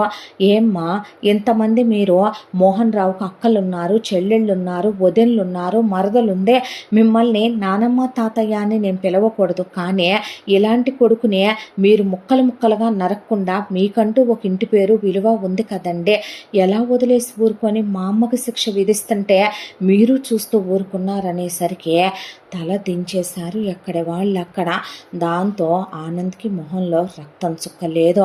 పైగా ఊరి జనాలందరూ కూడా చీచి ఏపే నిండు ఆడదాని జీవితం నాశనం చేసేసాడు మోహన్ రావు గారు. అసలు మనుషులేనా మీరు? మృగాల మనం అడవిలో ఉంటున్నామా ఇంకేమైనానా? ఒక ఆడోళ్ళు నిస్సహాయంగా ఉంటే వెళ్ళి వాళ్ళ మీద పడి వాళ్ళని చెరచటం ఏంటి, కడుపులు చేయటం ఏంటి? ఎన్నాళ్ల నుంచి మీ కూతురు ఏదో పతివ్రత అయినట్టు ఆ అమ్మాయిని నానా మాటలు అని ఇవాళ అమ్మాయి చచ్చేలాగా ఆ అమ్మాయిని పొట్టన పెట్టుకొని ఆ పిల్లని మీ పరువు కోసం అడ్డం పెట్టుకొని ఈ హింసలు పెట్టడం ఏంటి? ఈ ఊరికి ఒక కట్టుబాటు లేదా, ఆనవాయితీ లేదా, పద్ధతి లేదా? అసలు మీరు మనుషుల మృగాల అని చెప్పి వాళ్ళు ఒక వైపున ఎత్తుకునేసరికి అలా నిలబడిపోతే ఎక్కడ వాళ్ళు అక్కడ నేను పెట్టుకుంటాను, నా తల్లికి తలకొరివి ఆడవాళ్ళు పెట్టకూడదమ్మా అనేసరికి ఆనంద్ ముందుకు రాబోతే ఒక్కడుగు కూడా నువ్వు వెయ్యొద్దు ఆనంద్, మర్యాదగా ఉండదు. నాకు ఈ మొగుడు వద్దు, ఈ తాళి వద్దు, నేను ఈ క్షణమే ఈ తాళి తెంచేస్తాను. కానీ మాకు ఈ గతి పెట్టించి ఈరోజు మా అమ్మ చావటానికి కారణమైన ఇది కానీ మీరు కానీ ఎవరూ బాగుపడరు, సర్వనాశనం అనే ఆ అమ్మాయి దుమ్ము తీసుకుపోయేలోపు శంకర్రావు అమ్మాయిని గట్టిగా పట్టుకొని వద్దమ్మా నువ్వు చెప్పించొద్దు, నీ కాళ్ళు పట్టుకుంటాను, అక్కడ దాకా వస్తే వాడు నాకున్న ఒక్కగానొక్క వంశాంకురం, దాందే ఉందమ్మా, పెళ్లి చేసి ఒక ఇంటికి పంపించేసిన ఆడదదే. అమ్మా నీ కాళ్ళు పట్టుకొని నీకు దండం పెడతానమ్మా, నువ్వు శపించేది నీ మొగుడిని కూడా అన్న విషయం గుర్తుపెట్టుకో తల్లే. నాకు ఆ మొగుడు వద్దు, ఈ తాళి వద్దు, నేను తెంచేస్తాను, నన్ను వదలండి అనేసరికి నీకు దండం పెడతాను, నువ్వు తాళి తెంచొద్దనే. రాజ్యం ఓ పక్కన నా కొడుకు బతికుండంగా నువ్వు విధవటం ఏంటనే ఆ అమ్మాయిని పట్టుకునేసరికి ఆ అమ్మాయి అలా ఆగిపోయి ఆ క్షణం ఆనంద్కి జీవనిని చూస్తే భూమిని బద్దలు కొట్టుకొని భూమాత ఉగ్రంతో త్రిశూలం తీసుకొని వచ్చిన దుర్గాదేవి అవతారంలా కనిపించే ఒక్క క్షణం భయంతో ఉలికిపాటు కూడా మొదలైందే. ఊళ్ళో జనాలందరూ అలా చూస్తూ ఉండేసరికి ఆ పసరు వైద్యం అతను అప్పటికక్కడికి వచ్చాడు. వచ్చేసరికి ఆవిడ శవాన్ని ఎత్తేద్దాం అనేలోపు ఒక్కసారి నన్ను చూడనివ్వండమ్మా అని ఆయన దగ్గరికి వెళ్ళి చేపట్టుకొని ప్రాణాలతోనే ఉంది ఆవిడ అనేసరికి ఆ అమ్మాయి ప్రాణం లేచొచ్చే. మీరే చచ్చిందంటవేంటమ్మా, మరీ కాకపోతేను అని అతనేదో ఆకులు నూరి ఆవిడ నోట్లో పసరు పోసేసరికి పెద్ద పెద్ద వాంతులు గ్రీన్ కలర్లో అయిపోయినాయి ఆవిడకి. ఆ వాంతులు అయిపోయిన తర్వాత ఇమీడియట్గా సిటీ హాస్పిటల్కి తీసుకెళ్ళండి అంటే జీవని అలా నుంచుంటే ఆనందం, నువ్వు నన్ను శపించాలనుకున్నా, తిట్టాలనుకున్నా, కొట్టాలనుకున్నా, నువ్వు నాకు విడాకులు ఇవ్వాలనుకున్నా తర్వాత ఆలోచించుకుందాం, ముందు మీ అమ్మ ప్రాణం నీకు ఇంపార్టెంట్ పద అని చెప్పి ఆవిడని అక్కడి నుంచి తీసుకెళ్ళి హాస్పిటల్లో చేరిస్తే అందరూ హాస్పిటల్ దగ్గరికి వెళ్ళేసరికి అక్కడే శంకర్రావు పడేసి రాజ్యాన్ని దవడలు వాసిపోయిందాకా కొట్టేసరికి ఆనంద్, అక్క నీ కూతురు నన్ను కాదనుకొని వెళ్ళిపోయింది, నిజమే నేను చాలా తప్పులు చేశాను, పెళ్ళయ్యేంత వరకు హద్దుల్లో ఉండాలన్నదే మన ఊరి కట్టుబాటు, మన ఊరి కట్టుబాట్లని మీరే నేను నీ కూతురుతో క్లోజ్గా ఉన్నాను, నాతో క్లోజ్గా ఉంటూనే నీ కూతురు నగలు తీసుకొని ఎంటెక్ చదువుకున్న నీ కూతురు ఏమైనా ఊరి జనాలన్నట్టు పసిపాప చిన్నపిల్ల, నీ కూతురు కావాలనే లేచిపోయింది, అలాంటి దాన్ని పట్టుకొని నేను తన్ని పెళ్లి చేసుకున్నానక్క, నా భార్య, తనతో నేను క్లోజ్గా ఉంటే నువ్వు ఓరవలేకపోవటం ఏంటి, నువ్వు చూడలేకపోవటం ఏంటి, తను నేను దూరం అయిపోవాలనుకోవటం ఏంటి, తప్పులు చేసిన ఈ మహానుభావుడినే అలా వదిలేసి ఆవిడికి శిక్ష వేసి, నిజమే చిన్నప్పటి నుంచే నిన్నెప్పుడూ పట్టించుకోలేదు జీవనే, నేను కూడా ఏ రోజు కనీసం వచ్చే పలకరించి కూడా వెళ్ళలేదు, మీ అమ్మ నాకు అక్కలాంటిదే అయినా కూడా ఏ రోజు తన్నే కనీసం నేను ఎదురుపడ్డా కూడా పలకరించకుండానే వెళ్ళిపోయేవాడినే, తప్పుల మీద తప్పులు చాలా చేసేసాము నాన్న మనం, అయినా అక్కడ దాకా వస్తే తను కదమ్మా నా భార్య, తను కదా నీ కోడలు, అక్కని ఎందుకు ఇంట్లో ఉంచుకుంటావమ్మా, నీ మనవరాలు వెళ్ళిపోయిన తర్వాత వచ్చిన తను కదా నీ కోళ్ళు అవుద్దే, నా భార్య అవుద్దే, ఆవిడ కదా నా అత్తగారు అవుద్దే, ఏంటి నాన్న ఇదంతా, అసలు నేను ఈ ఊళ్ళోనే ఉండను, ఈ ఊళ్ళో ఉన్న దగ్గర నుంచే జీవనికి నేను ఇవన్నీ గుర్తు చేసిన వాడిని అవుతాను, నేను డిగ్రీ దాకా చదివానుగా నాన్న, నీకు మినిస్టర్ల దగ్గర నుంచి తెలుసుగా, అవసరమైతే 10 ఎకరాల పొలం అమ్మి లంచం పెట్టి నాకు గవర్నమెంట్ జాబ్ ఇప్పించు, నా భార్యను తీసుకొని నేను వెళ్ళిపోతాను జీవని, నువ్వే జాబు నా కోసం మానేయొద్దు, సిటీకే వేయించుకుంటాను, నువ్వు ఉద్యోగం చేసుకుందో కానీ పర్లేదు, నాన్ననాడుగా చూసుకుంటాడు పొలాలు, నాన్న పోయిన తర్వాత కౌలికి ఇచ్చేస్తాను, నాకు అసలు ఈ ఊళ్ళో ఉండే వెళ్ళిపోయిన కల్పన జ్ఞాపకాలు నేను మూసుకోవాలనుకోవట్లేదు, నేను తప్పే చేశాను, ఊళ్ళో అందరి ముందు అడుగుతున్నాను, నన్ను క్షమించు, నన్ను నీ భర్తగా యాక్సెప్ట్ చేయి, నీ కాళ్ళు పట్టుకుంటాను, నేను నిజంగా చాలా పెద్ద తప్పే చేశాను, కూర్చొని మాట్లాడి ఉండాల్సిందే, ఒక స్నేహితుడిగా ఉండాల్సిందే, కష్ట సుఖాలు అర్థం చేసుకొని ఉండాల్సిందే, తప్పుల మీద తప్పులు జరిగిపోయాయి మా వల్ల, నాన్న ఇంకా నన్ను నువ్వు హింస పెట్టొద్దు నాన్న, అక్కని పంపించే నాన్న ప్లీజ్ నాన్న అనేసరికి జానకి స్పృహలోకి వచ్చిందే, వచ్చాక ఊళ్ళో వాళ్ళంతా మోహన్ రావుతో తాళి కట్టిస్తామని, నీకు భార్య హోదా ఇప్పిస్తానన్న తర్వాత ఇలా జరిగిందని మాకు తెలియదమ్మా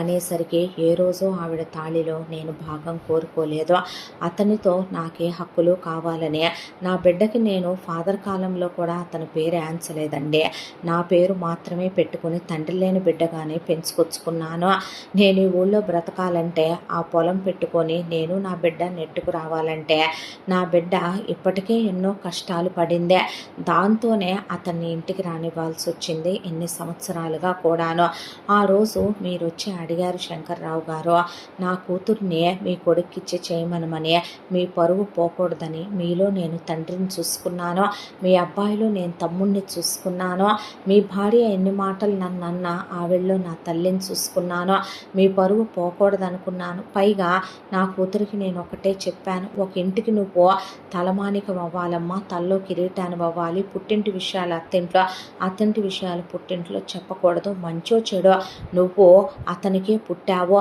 నీకంటూ ఒక కులం గోత్రం ఉన్నాయమ్మా, నువ్వు విలువగా ఉండాలి, ఈరోజు మన వల్ల వాళ్ళేదో నష్టపోయాం అనుకుంటున్నారు, ఎంతకాలంగా ఉంపుడుగత్త కూతురుగా బ్రతికే కన్నా ఆ ఇంటి కోడలుగా నీకు ఒక విలువ ఉంటుందని చెప్పి వద్దని నా కూతురు బ్రతిమలాడినా నేనే మీ అబ్బాయికి ఇచ్చి చేశాను, ఏం ఆనంద్ చదువుకున్నాను సంస్కారం ఉందే అని చాలామందితో చెప్పావు, నువ్వు చేయాల్సిన పనేనా, ఊళ్ళో కుర్రాళ్ళు నిన్ను చాలామంది అడగటం నా దాకా వచ్చిందే, అదేంటో తెలుసా, నువ్వు తనతో మాట్లాడుతున్నావా, తన్ని బండి మీద ఎక్కించుకొని బయటికి తీసుకెళ్తున్నావా, కొత్త భార్యగా టైంకి ఇంటికి వెళ్ళట్లేదేంటి, పూలు తీసుకెళ్ళట్లేదేంటి, సినిమాకి వెళ్ళట్లేదేంటి, అదే నువ్వు కల్పనతో అయితే ఇలా ఉండేవాడివి కాదు కదా, కల్పననే పెళ్లి చేసుకొని ఉంటే అసలు ఒక నెల రోజులు తలుపులు తీసేవాడివి కాదు కదా అన్నప్పుడు నీలో ఒక మౌనం.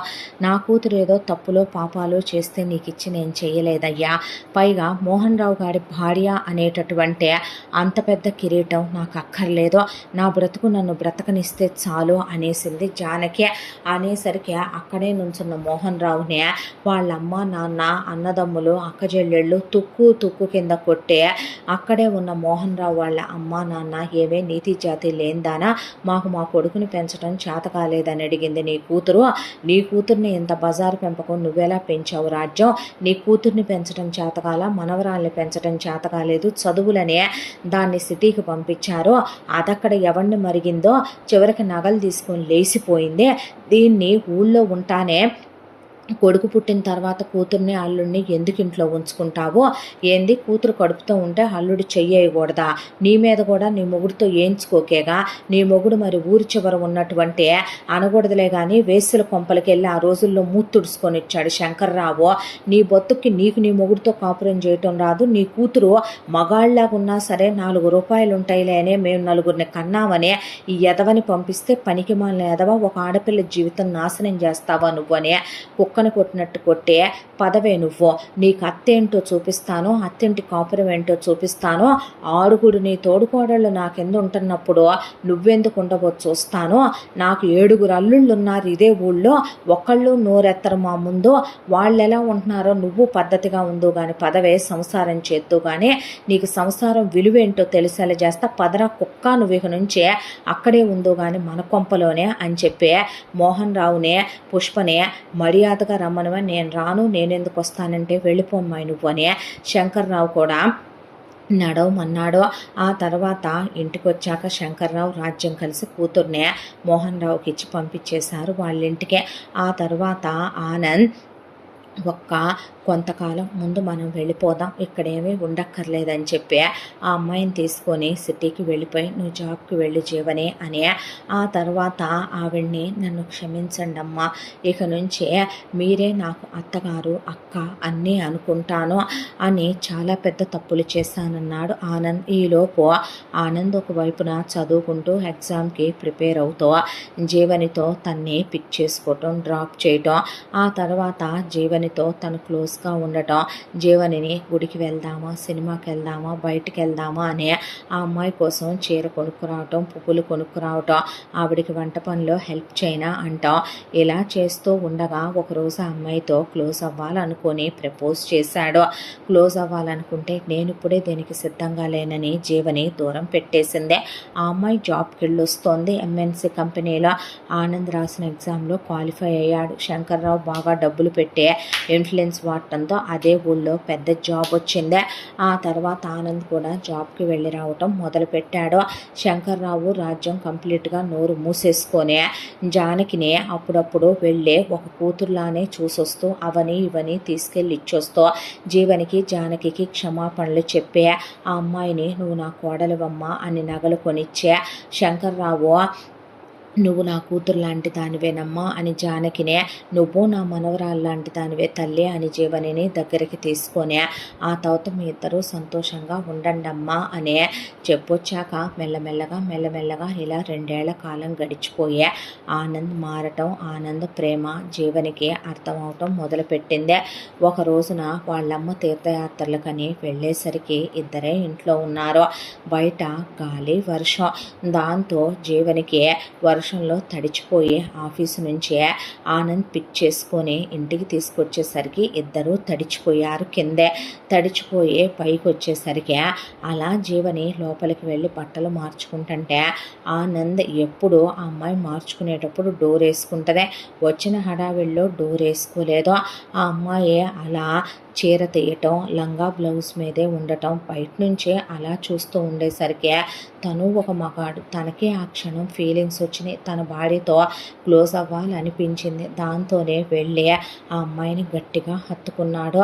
హత్తుకునే ఆ అమ్మాయి పెదవుల్ని తన నోట్లోకి తీసుకుని గాఢంగా ఆ అమ్మాయిని చాలాసేపు ముద్దు పెడితే తోసేస్తుంది అనుకున్నాడు, వద్దు అంటది అనుకున్నాడు. కానీ తన జుట్టులోకి వేళ్ళు పోనిచ్చే దగ్గరికి తీసుకుని ఆమె కూడా అతని పెదవుల్ని అందుకునేసరికి అది అంగీకారమని ఆనంద్కి అర్థమైంది. ఆ తర్వాత ఆమెను ఎత్తుకొని ఆ తడి బట్టలు తన ఒంటి మీదవి ఆమె ఒంటి మీదవి తీస్తూ, అప్పటికే కరెంటు పోయి చీకట్లు కమ్మేసిందే, ఆమె మెడ వంపున అలా ముద్దులు పెట్టుకుంటూ ఆమె నుదుటి మీద స్టార్ట్ చేసి అలా ఒక్కొక్కించు కిందకి దిగుతూ ఆమె నుదురు మీద, ముక్కు మీద, పై పెదవి మీద, కింద పెదవి మీద, ఆమె గడ్డం మీద, అలా ఆమె గొంతు మీద వరుసగా ముద్దులు పెట్టుకుంటూ కిందకి వచ్చి ఆమె ఎదని నోట్లోకి తీసుకొని చప్పరించి కొరికేసరికి అమ్మా అనేసరికి ఆమె మరొక ఎదని కూడా నోట్లోకి తీసుకొని అతను కొరుకుతో అలా అతని నాలుక కొసలతో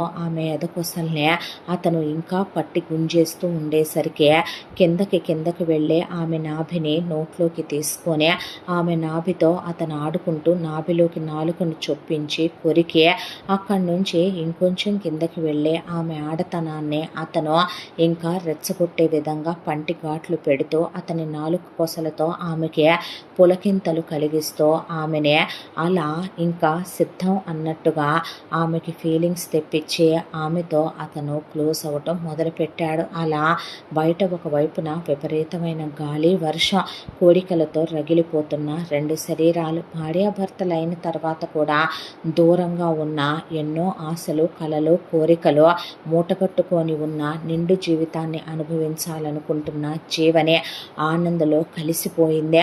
అలా ఇద్దరు పగలు రాత్రి తేడా తెలియకుండా ఒకరోజు కాదు, 2 రోజులు కాదు, నెల రోజుల పాటు అసలు ఆ ఫ్లాట్ డోర్లే తీయలేదు. వండుకోవటం, తినటం, క్లోజ్ అవటం, వండుకోవటం, తినటం, క్లోజ్ అవటం. బెడ్రూమ్లో క్లోజ్ అయ్యాక హాల్లో సోఫా మీద, కార్పెట్ మీద, వంటగదిలో, ఒకవైపున బయట వర్షం పడుతున్నా సరే బాల్కనీలో కర్టెన్లు వేసేసి బాల్కనీలో అసలు వాళ్ళకి నచ్చినట్టు ఇష్టమైనట్టు క్లోజ్ అయ్యారు. ఆ తర్వాత నెల రోజులకే తిరిగి వచ్చింది తీర్థయాత్రలకు వెళ్ళిన జానకి వచ్చేసరికి ఇల్లంతా ఆవిడకి అర్థమైంది, కూతురు అల్లుడు క్లోజ్ అయ్యారని. ఆ తర్వాత ఆవిడ ఇద్దరు సంతోషంగా ఉన్నారని కూతురు ముఖంలో కనిపిస్తున్న మెరుపు, అల్లుడు ఇదివరకటి కన్నా హుషారుగా సంతోషంగా ఉండటం చూసే మనసు ఆనందంతో నిండిపోయే, కొడుకు కోళ్ళు సంతోషంగా ఉన్నారని తెలిసి శంకర్రావు రాజ్యం కూడా ఆనందపడిపోయారు. వెంటనే పిల్లల్ని వద్దు అని జీవని అంటే అలాగేనని భార్యను తీసుకొని అబ్రాడ్కి హనీమూన్కి వెళ్ళాడు ఆనంద్. 100 రోజులు చాలా హ్యాపీగా ఆ అమ్మాయితో టైం స్పెండ్ చేసి ఇలా కలిసి ఇలా కలవలేదన్నట్టుగా ఆమెలోని అణువణువు తన అణువణువులో కలిసిపోయే విధంగా కలిసి భార్య పాదాల మీద చెయ్యేసి తన కన్నీళ్లతో ఆమె పాదాలు కడుగుతో, మిమ్మల్ని చిన్నప్పటి నుంచి చాలా బాధ పెట్టామని, అందరూ ఉండే అనాథల్ని చేశామని, చెయ్యని తప్పుకు శిక్షించామని, నేను తప్పు మీద తప్పు చేసి పెళ్ళయ్యాక నేను చాలా బాధ పెట్టానని క్షమాపణ అడిగితే దగ్గరికి తీసుకుని అతని పెదవుల మీద ముద్దు పెట్టి అన్యోన్యంగా కాపురం చేసుకుంటూ ఆనంద్కి వచ్చింది మంచి జాబు. ఆ తర్వాత వీళ్ళు ఇంకా డబ్బులు పెట్టడం, ఆనంద్ పీజీ రాయటం, దానికి తోడు పోస్ట్లో ఇంకా పెరిగి పెద్ద ఉద్యోగం, పెద్ద జీతం. జీవని తను ఆఫీస్కి వెళ్ళొస్తూ జానకి ఇన్ని సంవత్సరాల తర్వాత ఆవిడ కొంతమంది అమ్మాయిల్ని పెట్టుకొని డాన్సు, ఆవిడకి సంగీతం వచ్చు కాబట్టి సంగీతం నేర్పిస్తూ చిన్న స్కూల్లా పెట్టుకుందే. దాంతోపాటు డే కేర్ సెంటర్ లాగా పెట్టుకుని నాకు ఇదొక కాలక్షేపం అని ఆవిడ ప్రపంచం ఎప్పుడు దేవుడు అవే. వాళ్ళ పొలం అనుకోకుండా రేటు పెరిగిపోయి ఎకరం 3 కోట్లకు పెరిగింది. ఉన్న 5 ఎకరాలు ఆవిడ ఎప్పుడో కూతురికి రాసింది. 15 కోట్ల ఆస్తి, 200 తులాల బంగారం జీవనికి పెట్టింది జానకి. ఆవిడ ఏ రోజో అన్నీ ప్రాజెక్టు మీద విరక్తిని పెంచేసుకొని ఉన్న మనిషి. ఇటువైపున జీవని పొలం రేటు పెరగడంతో పాటు శంకర్రావు వాళ్ళ పొలం కూడా రేటు పెరిగే పొలం మొత్తం ఇక అసలు తనకి ఎలాంటి సంబంధం లేకుండా అంతా కొడుక్కే చెందేలా శంకర్రావు రాసేశాడు ఆనంద్ పేరు మీద. ఇలా సంతోషంగా రోజులు గడిచిపోతూ ఇంకో 2 ఏళ్ల కాలం గడిచిపోయింది. ఆ తర్వాత ఒక రోజున శంకర్రావు వాళ్ళ దగ్గర నుంచి ఫోన్ వచ్చేసరికి జానకి ఆనంద్ జీవని ఊరికి వెళ్ళేసరికి ఊళ్ళో పెద్ద పంచాయతీ. విషయం ఏంటమ్మా అంటే కల్పన తిరిగొచ్చింది అనే. ఏంటి విషయం అని పంచాయతీ దగ్గరికి వెళ్ళి నుంచుంటే కల్పన ఎప్పుడైతే బీటెక్ అనే ఇక్కడ ఎంటర్ అయిపోయి సిటీకి వెళ్ళిందో అక్కడ సురేష్ అనే ఒక అబ్బాయితో పరిచయం అయ్యిందని, ఆ అబ్బాయి కూడా చూడటానికి చాలా బాగుంటాడని, ఆ అబ్బాయితో తను ఫిజికల్గా డైలీ క్లోజ్ అవటం మొదలుపెట్టానని, అలా అతనికి ఇంట్లో వాళ్ళ చేత వాటికి వీటికి డబ్బులు అడిగి తీసుకుని సురేష్ వాళ్ళు అంతా దాంట్లో కూడా బిలో మిడిల్ క్లాస్ ఫ్యామిలీ అని సురేష్కి తనే ఎంటెక్ వరకు ఫీజు కట్టానని, సురేష్కి ఇంటి దగ్గర నుంచి పంపించే పిండి వంటలు అవి ఇవి ఇచ్చేదాన్ననే, సురేష్కి తనే షాపింగ్ చేయించి అన్నీ అతనికి బండి కొనిపెట్టి అన్నీ తనే చూసుకున్నానని, ఆ తర్వాత సురేష్తోనే తన లైఫ్ అనుకున్నానని, పెళ్లి చేసుకుందాం అనుకున్నానని, ఈలోపు ఇక్కడికి వచ్చినప్పుడల్లా మావయ్యతో క్లోజ్గా ఉండకపోతే వీళ్ళెక్కడ చిల్లర రాల్చరోనని చెప్పి మావయ్యతో క్లోజ్గా ఉండేదాన్ని. మావయ్యని అడ్డం పెట్టుకొని ఎంటెక్ దాకా కంటిన్యూ చేసుకెళ్ళాను. ఆ తర్వాత అసలు అతన్ని పెళ్లి చేసుకుందాం అనుకున్నాను. ఇక్కడికి వచ్చేపాటికి వీళ్ళు పెళ్ళన్న 1 ఇయర్ మళ్ళీ మా ఇద్దరికి గ్యాప్ వచ్చింది. గ్యాప్ వచ్చేసరికి జాతకాలు కుదరలేదనేసరికి మామయ్యతో క్లోజ్గా ఉండక తప్పలేదు. ఆ తర్వాత నిర్ణయించుకున్నాను సురేష్తోనే వెళ్ళిపోవాలని. తను లేనిది నేను ఉండలేకపోయాను. తనిచ్చే సుఖం ముందు మావయ్య ఇచ్చే సుఖం నాకు 0 అనిపించింది. దాంతోనే లెక్కలు చూసుకున్నాను. ఉన్న నగలతో పాటు నగలు కొనిచ్చాను. దొరికినంత క్యాష్ నేను ఆల్రెడీ చక్కబెట్టేసుకున్నాను. ఎటు మీరు నాకు ఆస్తులు పెట్టరు, దాంతోనే ఆ మొత్తం తీసుకొని వెళ్ళిపోయాను. వెళ్ళి సురేష్ని పెళ్లి చేసుకున్నాను. సురేష్కి 2 అక్కలు 2 అన్నయ్యలు, ఒక తమ్ముడు చెల్లెలు, వాళ్ళందరినీ సెటిల్ చేసుకొచ్చాడు ఆ డబ్బులు పెట్టి. ఆ తర్వాత సురేషు నేను కలిసి జాబుకు వెళ్ళి రావటం మొదలుపెట్టాము. ఇంట్లో వాళ్ళమ్మ నాన్న మాతోనే కలిసి ఉంటారు. వాళ్ళందరూ అబ్రాడ్ వెళ్ళిపోయారు. దాంతో వాళ్ళమ్మ నా మీద చేయి చేసుకోవటం, ఒకవైపున సురేష్ నా మీద చేయి చేసుకోవటం మొదలుపెట్టి నేను ఎదురు చెప్తున్నానని, పని చేయనంటున్నానని నన్ను కొట్టడం తిట్టడం టార్చర్లు పెట్టడం మొదలుపెట్టాడు. తీరా చూస్తే డబ్బులన్నీ అయిపోయి నా డబ్బులన్నీ వాడేసుకున్నారు అన్నానని చెప్పి తనకు ఉద్యోగం పోయింది. ఆ తర్వాత నన్ను చూస్తే ఆఫీస్లో బాస్ లాగాడు. లాగేసరికి నేను అనుకోకుండా బాస్తో ఒకసారి క్లోజ్గా ఫోన్లో మాట్లాడటం చూశాడు. దాంతో నన్ను పడేసి చావు కొట్టేశాడు. నీకు ఎంతమంది మగాళ్ళు కావాలి ఏంటి అని చెప్పి కొట్టేసరికి నేను ఇంకా ఆ టార్చర్ తట్టుకోలేకపోయాను. ఇంకా సురేష్తో నేను లైఫ్ కంటిన్యూ చేయను. నాకైతే రావాల్సిన వాటా ఆస్తే రావాల్సిందే కదా, నా వాటా ఆస్తి నాకు ఇచ్చేస్తే నన్ను మావయ్యకి ఇచ్చి పెళ్లి చేయండి, పర్వాలేదు ఇది ఉంచుకున్న దాని కూతురే కదా, డివోర్స్ ఇప్పించేసేయండి దీనికి మావయ్యకి, ఇప్పించేసే మావయ్యకి నాకు పెళ్లి జరిపించండి, లేదు అంటే వేరే వాడిని ఎవరిని ఇచ్చి చేసినా ఏ అబ్రాడో వెళ్ళిపోతాను నేను అనేసరికి ఊళ్ళో ఉన్న ఆడవాళ్ళందరూ ముడేసి జుట్టు ఎగ్గట్టుకొని కుమ్మేశారు కల్పననే. మధ్యలో అడ్డం వచ్చిన పుష్పను కూడా పడేసి బాది పారేస్తే మోహన్ రావు వాళ్ళ అమ్మ నాన్నలో అన్నదమ్ములు పడేసి కుమ్మేశారు. చెప్పు తీసుకొని కొడతాం, మర్యాదగా నీ మొగుడిని ఎక్కడున్నాడో పిలిపించవే నీ అత్తామామలతో సహా. ఏంటి అసలు ఇది ఊరు అనుకుంటున్నారా, ఏమనుకుంటున్నారు? ఇవాళ నువ్వు చేస్తే రేపొద్దున ఊళ్ళో ఉన్న మా ప్రతి కూతురు ఇదే చేస్తానంటది, ఏంటి పిచ్చగా కనపడుతున్నామా అని ఊళ్ళో ఆడవాళ్ళంతా అనేసరికి ఇక తప్పక సురేష్ని పిలిపించాల్సి వచ్చింది. సురేష్ వచ్చిన తర్వాత ఊళ్ళో వాళ్ళంతా మోహన్ రావు అమ్మ నాన్నలకు ఒకటే చెప్పారు, మీ కొడుకుంది 25 ఎకరాల పొలం. ఆ 25 ఎకరాల పొలంలో కూడా సగం లెక్క ప్రకారం కల్పనకి పెడితే సగం జీవనికి పెట్టాలి. కానీ ఇక్కడ మీరు న్యాయ ప్రకారం మీ కొడుకు వల్ల నష్టపోయింది మోసపోయింది జానకే కాబట్టి ఉన్న 25 ఎకరాల పొలం అది ఎకరం 1,00,000 అయినా 3 కోట్లైనా 4 కోట్లైనా సరే మీరు ఆ పొలం మొత్తం జీవనికే రాయాలి. పుష్ప పేరు మీద ఎటు పొలం పెట్టాడు కాబట్టి శంకర్రావు చచ్చినట్టు ఆ పొలాన్నే ఇటు వచ్చిన సురేష్ పుష్పకు అల్లుడు కాబట్టి, పుష్ప గారాల పట్టిని చేసుకున్న అల్లుడు కాబట్టి, అబ్బాయి ఇక నుంచి ఆ పొలం మోహన్ రావుతో కలిపి నువ్వు సాగు చేసుకో, అలాగే ఇక్కడ నీతో ఒక చిన్న సూపర్ మార్కెట్ పెట్టిస్తాము, ఆ సూపర్ మార్కెట్ చూసుకుంటా ఇక నుంచి మీ అమ్మా నాన్నల్ని పెట్టుకొని ఇదిగో మోహన్ రావు వాళ్ళ అమ్మా నాన్నలతో మీ మనవరాల్ని తీసుకెళ్ళి ఎప్పుడైనా పద్ధతి నేర్పించండి దానికి అని చెప్పేసరికి మామయ్య అని కల్పన అనేసరికి ఛీ అనే ఆనంద్ నీ మొహం చూడాలంటేనే అసహ్యం వేస్తుంది. 6 సంవత్సరాలు అతనితో ఫిజికల్గా క్లోజ్ అవుతూ నాతో నువ్వు అలా ఎలా ఉన్నావే, ఛీ నీకన్నా బజార్ ఆడవాళ్ళు నయం అనేసరికి జీవనిని తీసుకోమ్మ, ఊడి పెద్దలుగా మేము ఏ రోజు మీకు న్యాయం చేయలేదేమో ఈరోజు చేస్తున్నామని జానకి అలా చూస్తే, జీవనిని నువ్వేం మాట్లాడకు జానకమ్మ అనే ఆ 25 ఎకరాల పొలం మోహన్ రావు వాళ్ళ అమ్మా నాన్నే రాయించి జీవనికి ఇచ్చేసే, అలాగే వాళ్ళు మనవరాలకు పెట్టాలనుకున్న బంగారం జీవనికి ఇస్తే ఆ అమ్మాయి ఆనందని వాళ్ళ అమ్మని తీసుకొని వెళ్ళిపోయింది. ఆ తర్వాత ఒకవైపున ఊళ్ళోనే కల్పన సురేష్తో కలిసి వాళ్ళ నాన్నమ్మ తాతయ్య వాళ్ళ ఇంట్లో కాపురం పెడితే, సురేష్ వాళ్ళ అమ్మ నాన్న చక్కగా వెళ్ళి మోహన్ రావుతో పాటు పుష్పకి శంకర్రావు కట్నంగా ఇచ్చిన పొలం చూసుకుంటుంటే, సురేష్తో సూపర్ మార్కెట్ పెట్టించారు మోహన్ రావు వాళ్ళ అమ్మ నాన్న. అయితే అక్కడికి కొంతమంది ఊళ్ళో ఉన్న కుర్రాళ్ళు వస్తారు కదా, అది సహజమైన విషయమే కదా. అలా వచ్చిన వాళ్ళల్లో ఆనంద్ ఫ్రెండ్స్ చాలామంది ఉన్నారు.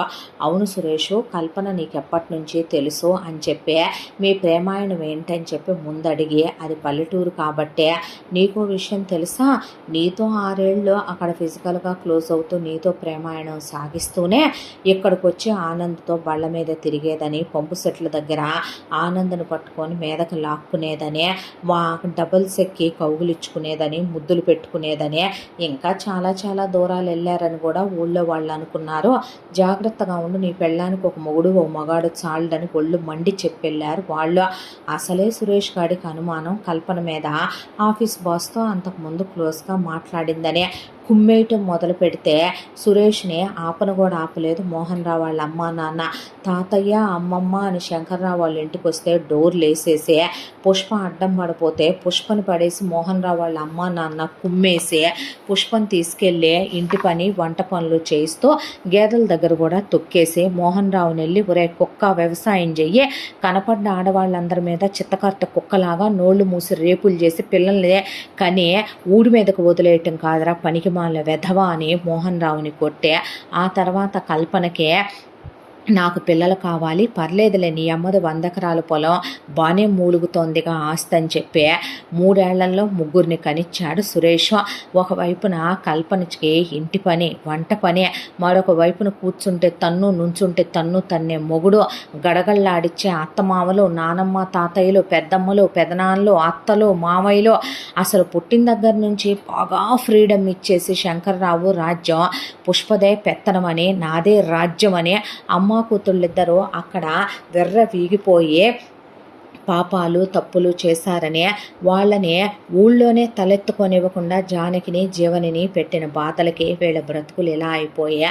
ఆనంద్ మాత్రం ఆ తర్వాత అసలు ఇక ఆ ఊరికి కూడా మనం వెళ్ళొద్దని, అమ్మా నాన్నలే వస్తారులే కొంతకాలం తర్వాత ఇప్పుడు వచ్చి చూసి వెళ్తున్నారుగా మొన్ననే, వీళ్ళు ఇక్కడ వెళ్ళా కొనుక్కొని గృహప్రవేశం చేసుకొని కార్లు కొనుక్కొని జీవని ప్రెగ్నెంట్ అయ్యే, జీవనికి ఒక పాప ఒక బాబు పుట్టి వాళ్ళమ్మ పిల్లల్ని చూసుకుంటూ ఆవిడ బిజినెస్ చూసుకుంటూ ఆనంద్ తన ఉద్యోగానికి జీవని తన ఉద్యోగానికి వెళ్ళొస్తూ మాకెందుకు మా కొడుకు వాళ్ళు మాకు కావాలమ్మా, బుద్ధుండంగా కూతుళ్ళకి ఇల్లరికం పెళ్ళిళ్ళు చేసి అల్లుళ్ళని తెచ్చి పెట్టుకోకూడదు, కూతుళ్ళ కాపురాల్లో పెళ్ళయ్యాక అమ్మలేని వాళ్ళవే వాళ్ళకిష్టమై మొగుళ్ళతో కులుకుతామని వాళ్ళు రెడీగా ఉన్న పెళ్ళాల మీద చేతులు వేయకూడదని అనకూడదు, వాళ్ళుంపుడు గత్తెల్ని తెచ్చుకుంటే మనమేంటని ప్రశ్నించకూడదు, కూతుళ్ళకి ఇంటి పెత్తనాలు ఇవ్వకూడదు, మనవరాళ్ళని హద్దు విడిచిన పెంపకాలు పెంచకూడదు అనే దాంతో బుద్ధొచ్చి శంకర్రావు రాజ్యం వెళ్ళి వాళ్ళ మనవణ్ణి మనవరాల్ని చూసుకుంటూ వాళ్ళ కొడుకు కోడలతో వాళ్ళు సవ్యంగా పద్ధతిగా ఉంటూ ఆనందంగా సంతోషంగా ఇలా కాలం గడిచిపోతూ ఈ కథ సుఖాంతమైంది. ఇంతటితో ఈ కథ సమాప్తం. మళ్ళీ మరొక మంచి కథతో కలుసుకుందాం. తప్పకుండా మన ఛానల్ని లైక్ చేయండి, షేర్ చేయండి, సబ్స్క్రైబ్ చేయండి, బెల్ ఐకాన్ క్లిక్ చేసి ఆల్ అనే బటన్ని ప్రెస్ చేయడం మర్చిపోకండి. ఎంత మంచి కథను మనకు అందించిన కథా రచయిత్రి జె. యామిని శ్రీనివాస్ గారు. మరో మంచి కథతో కలుసుకుందాం. Thank you so much.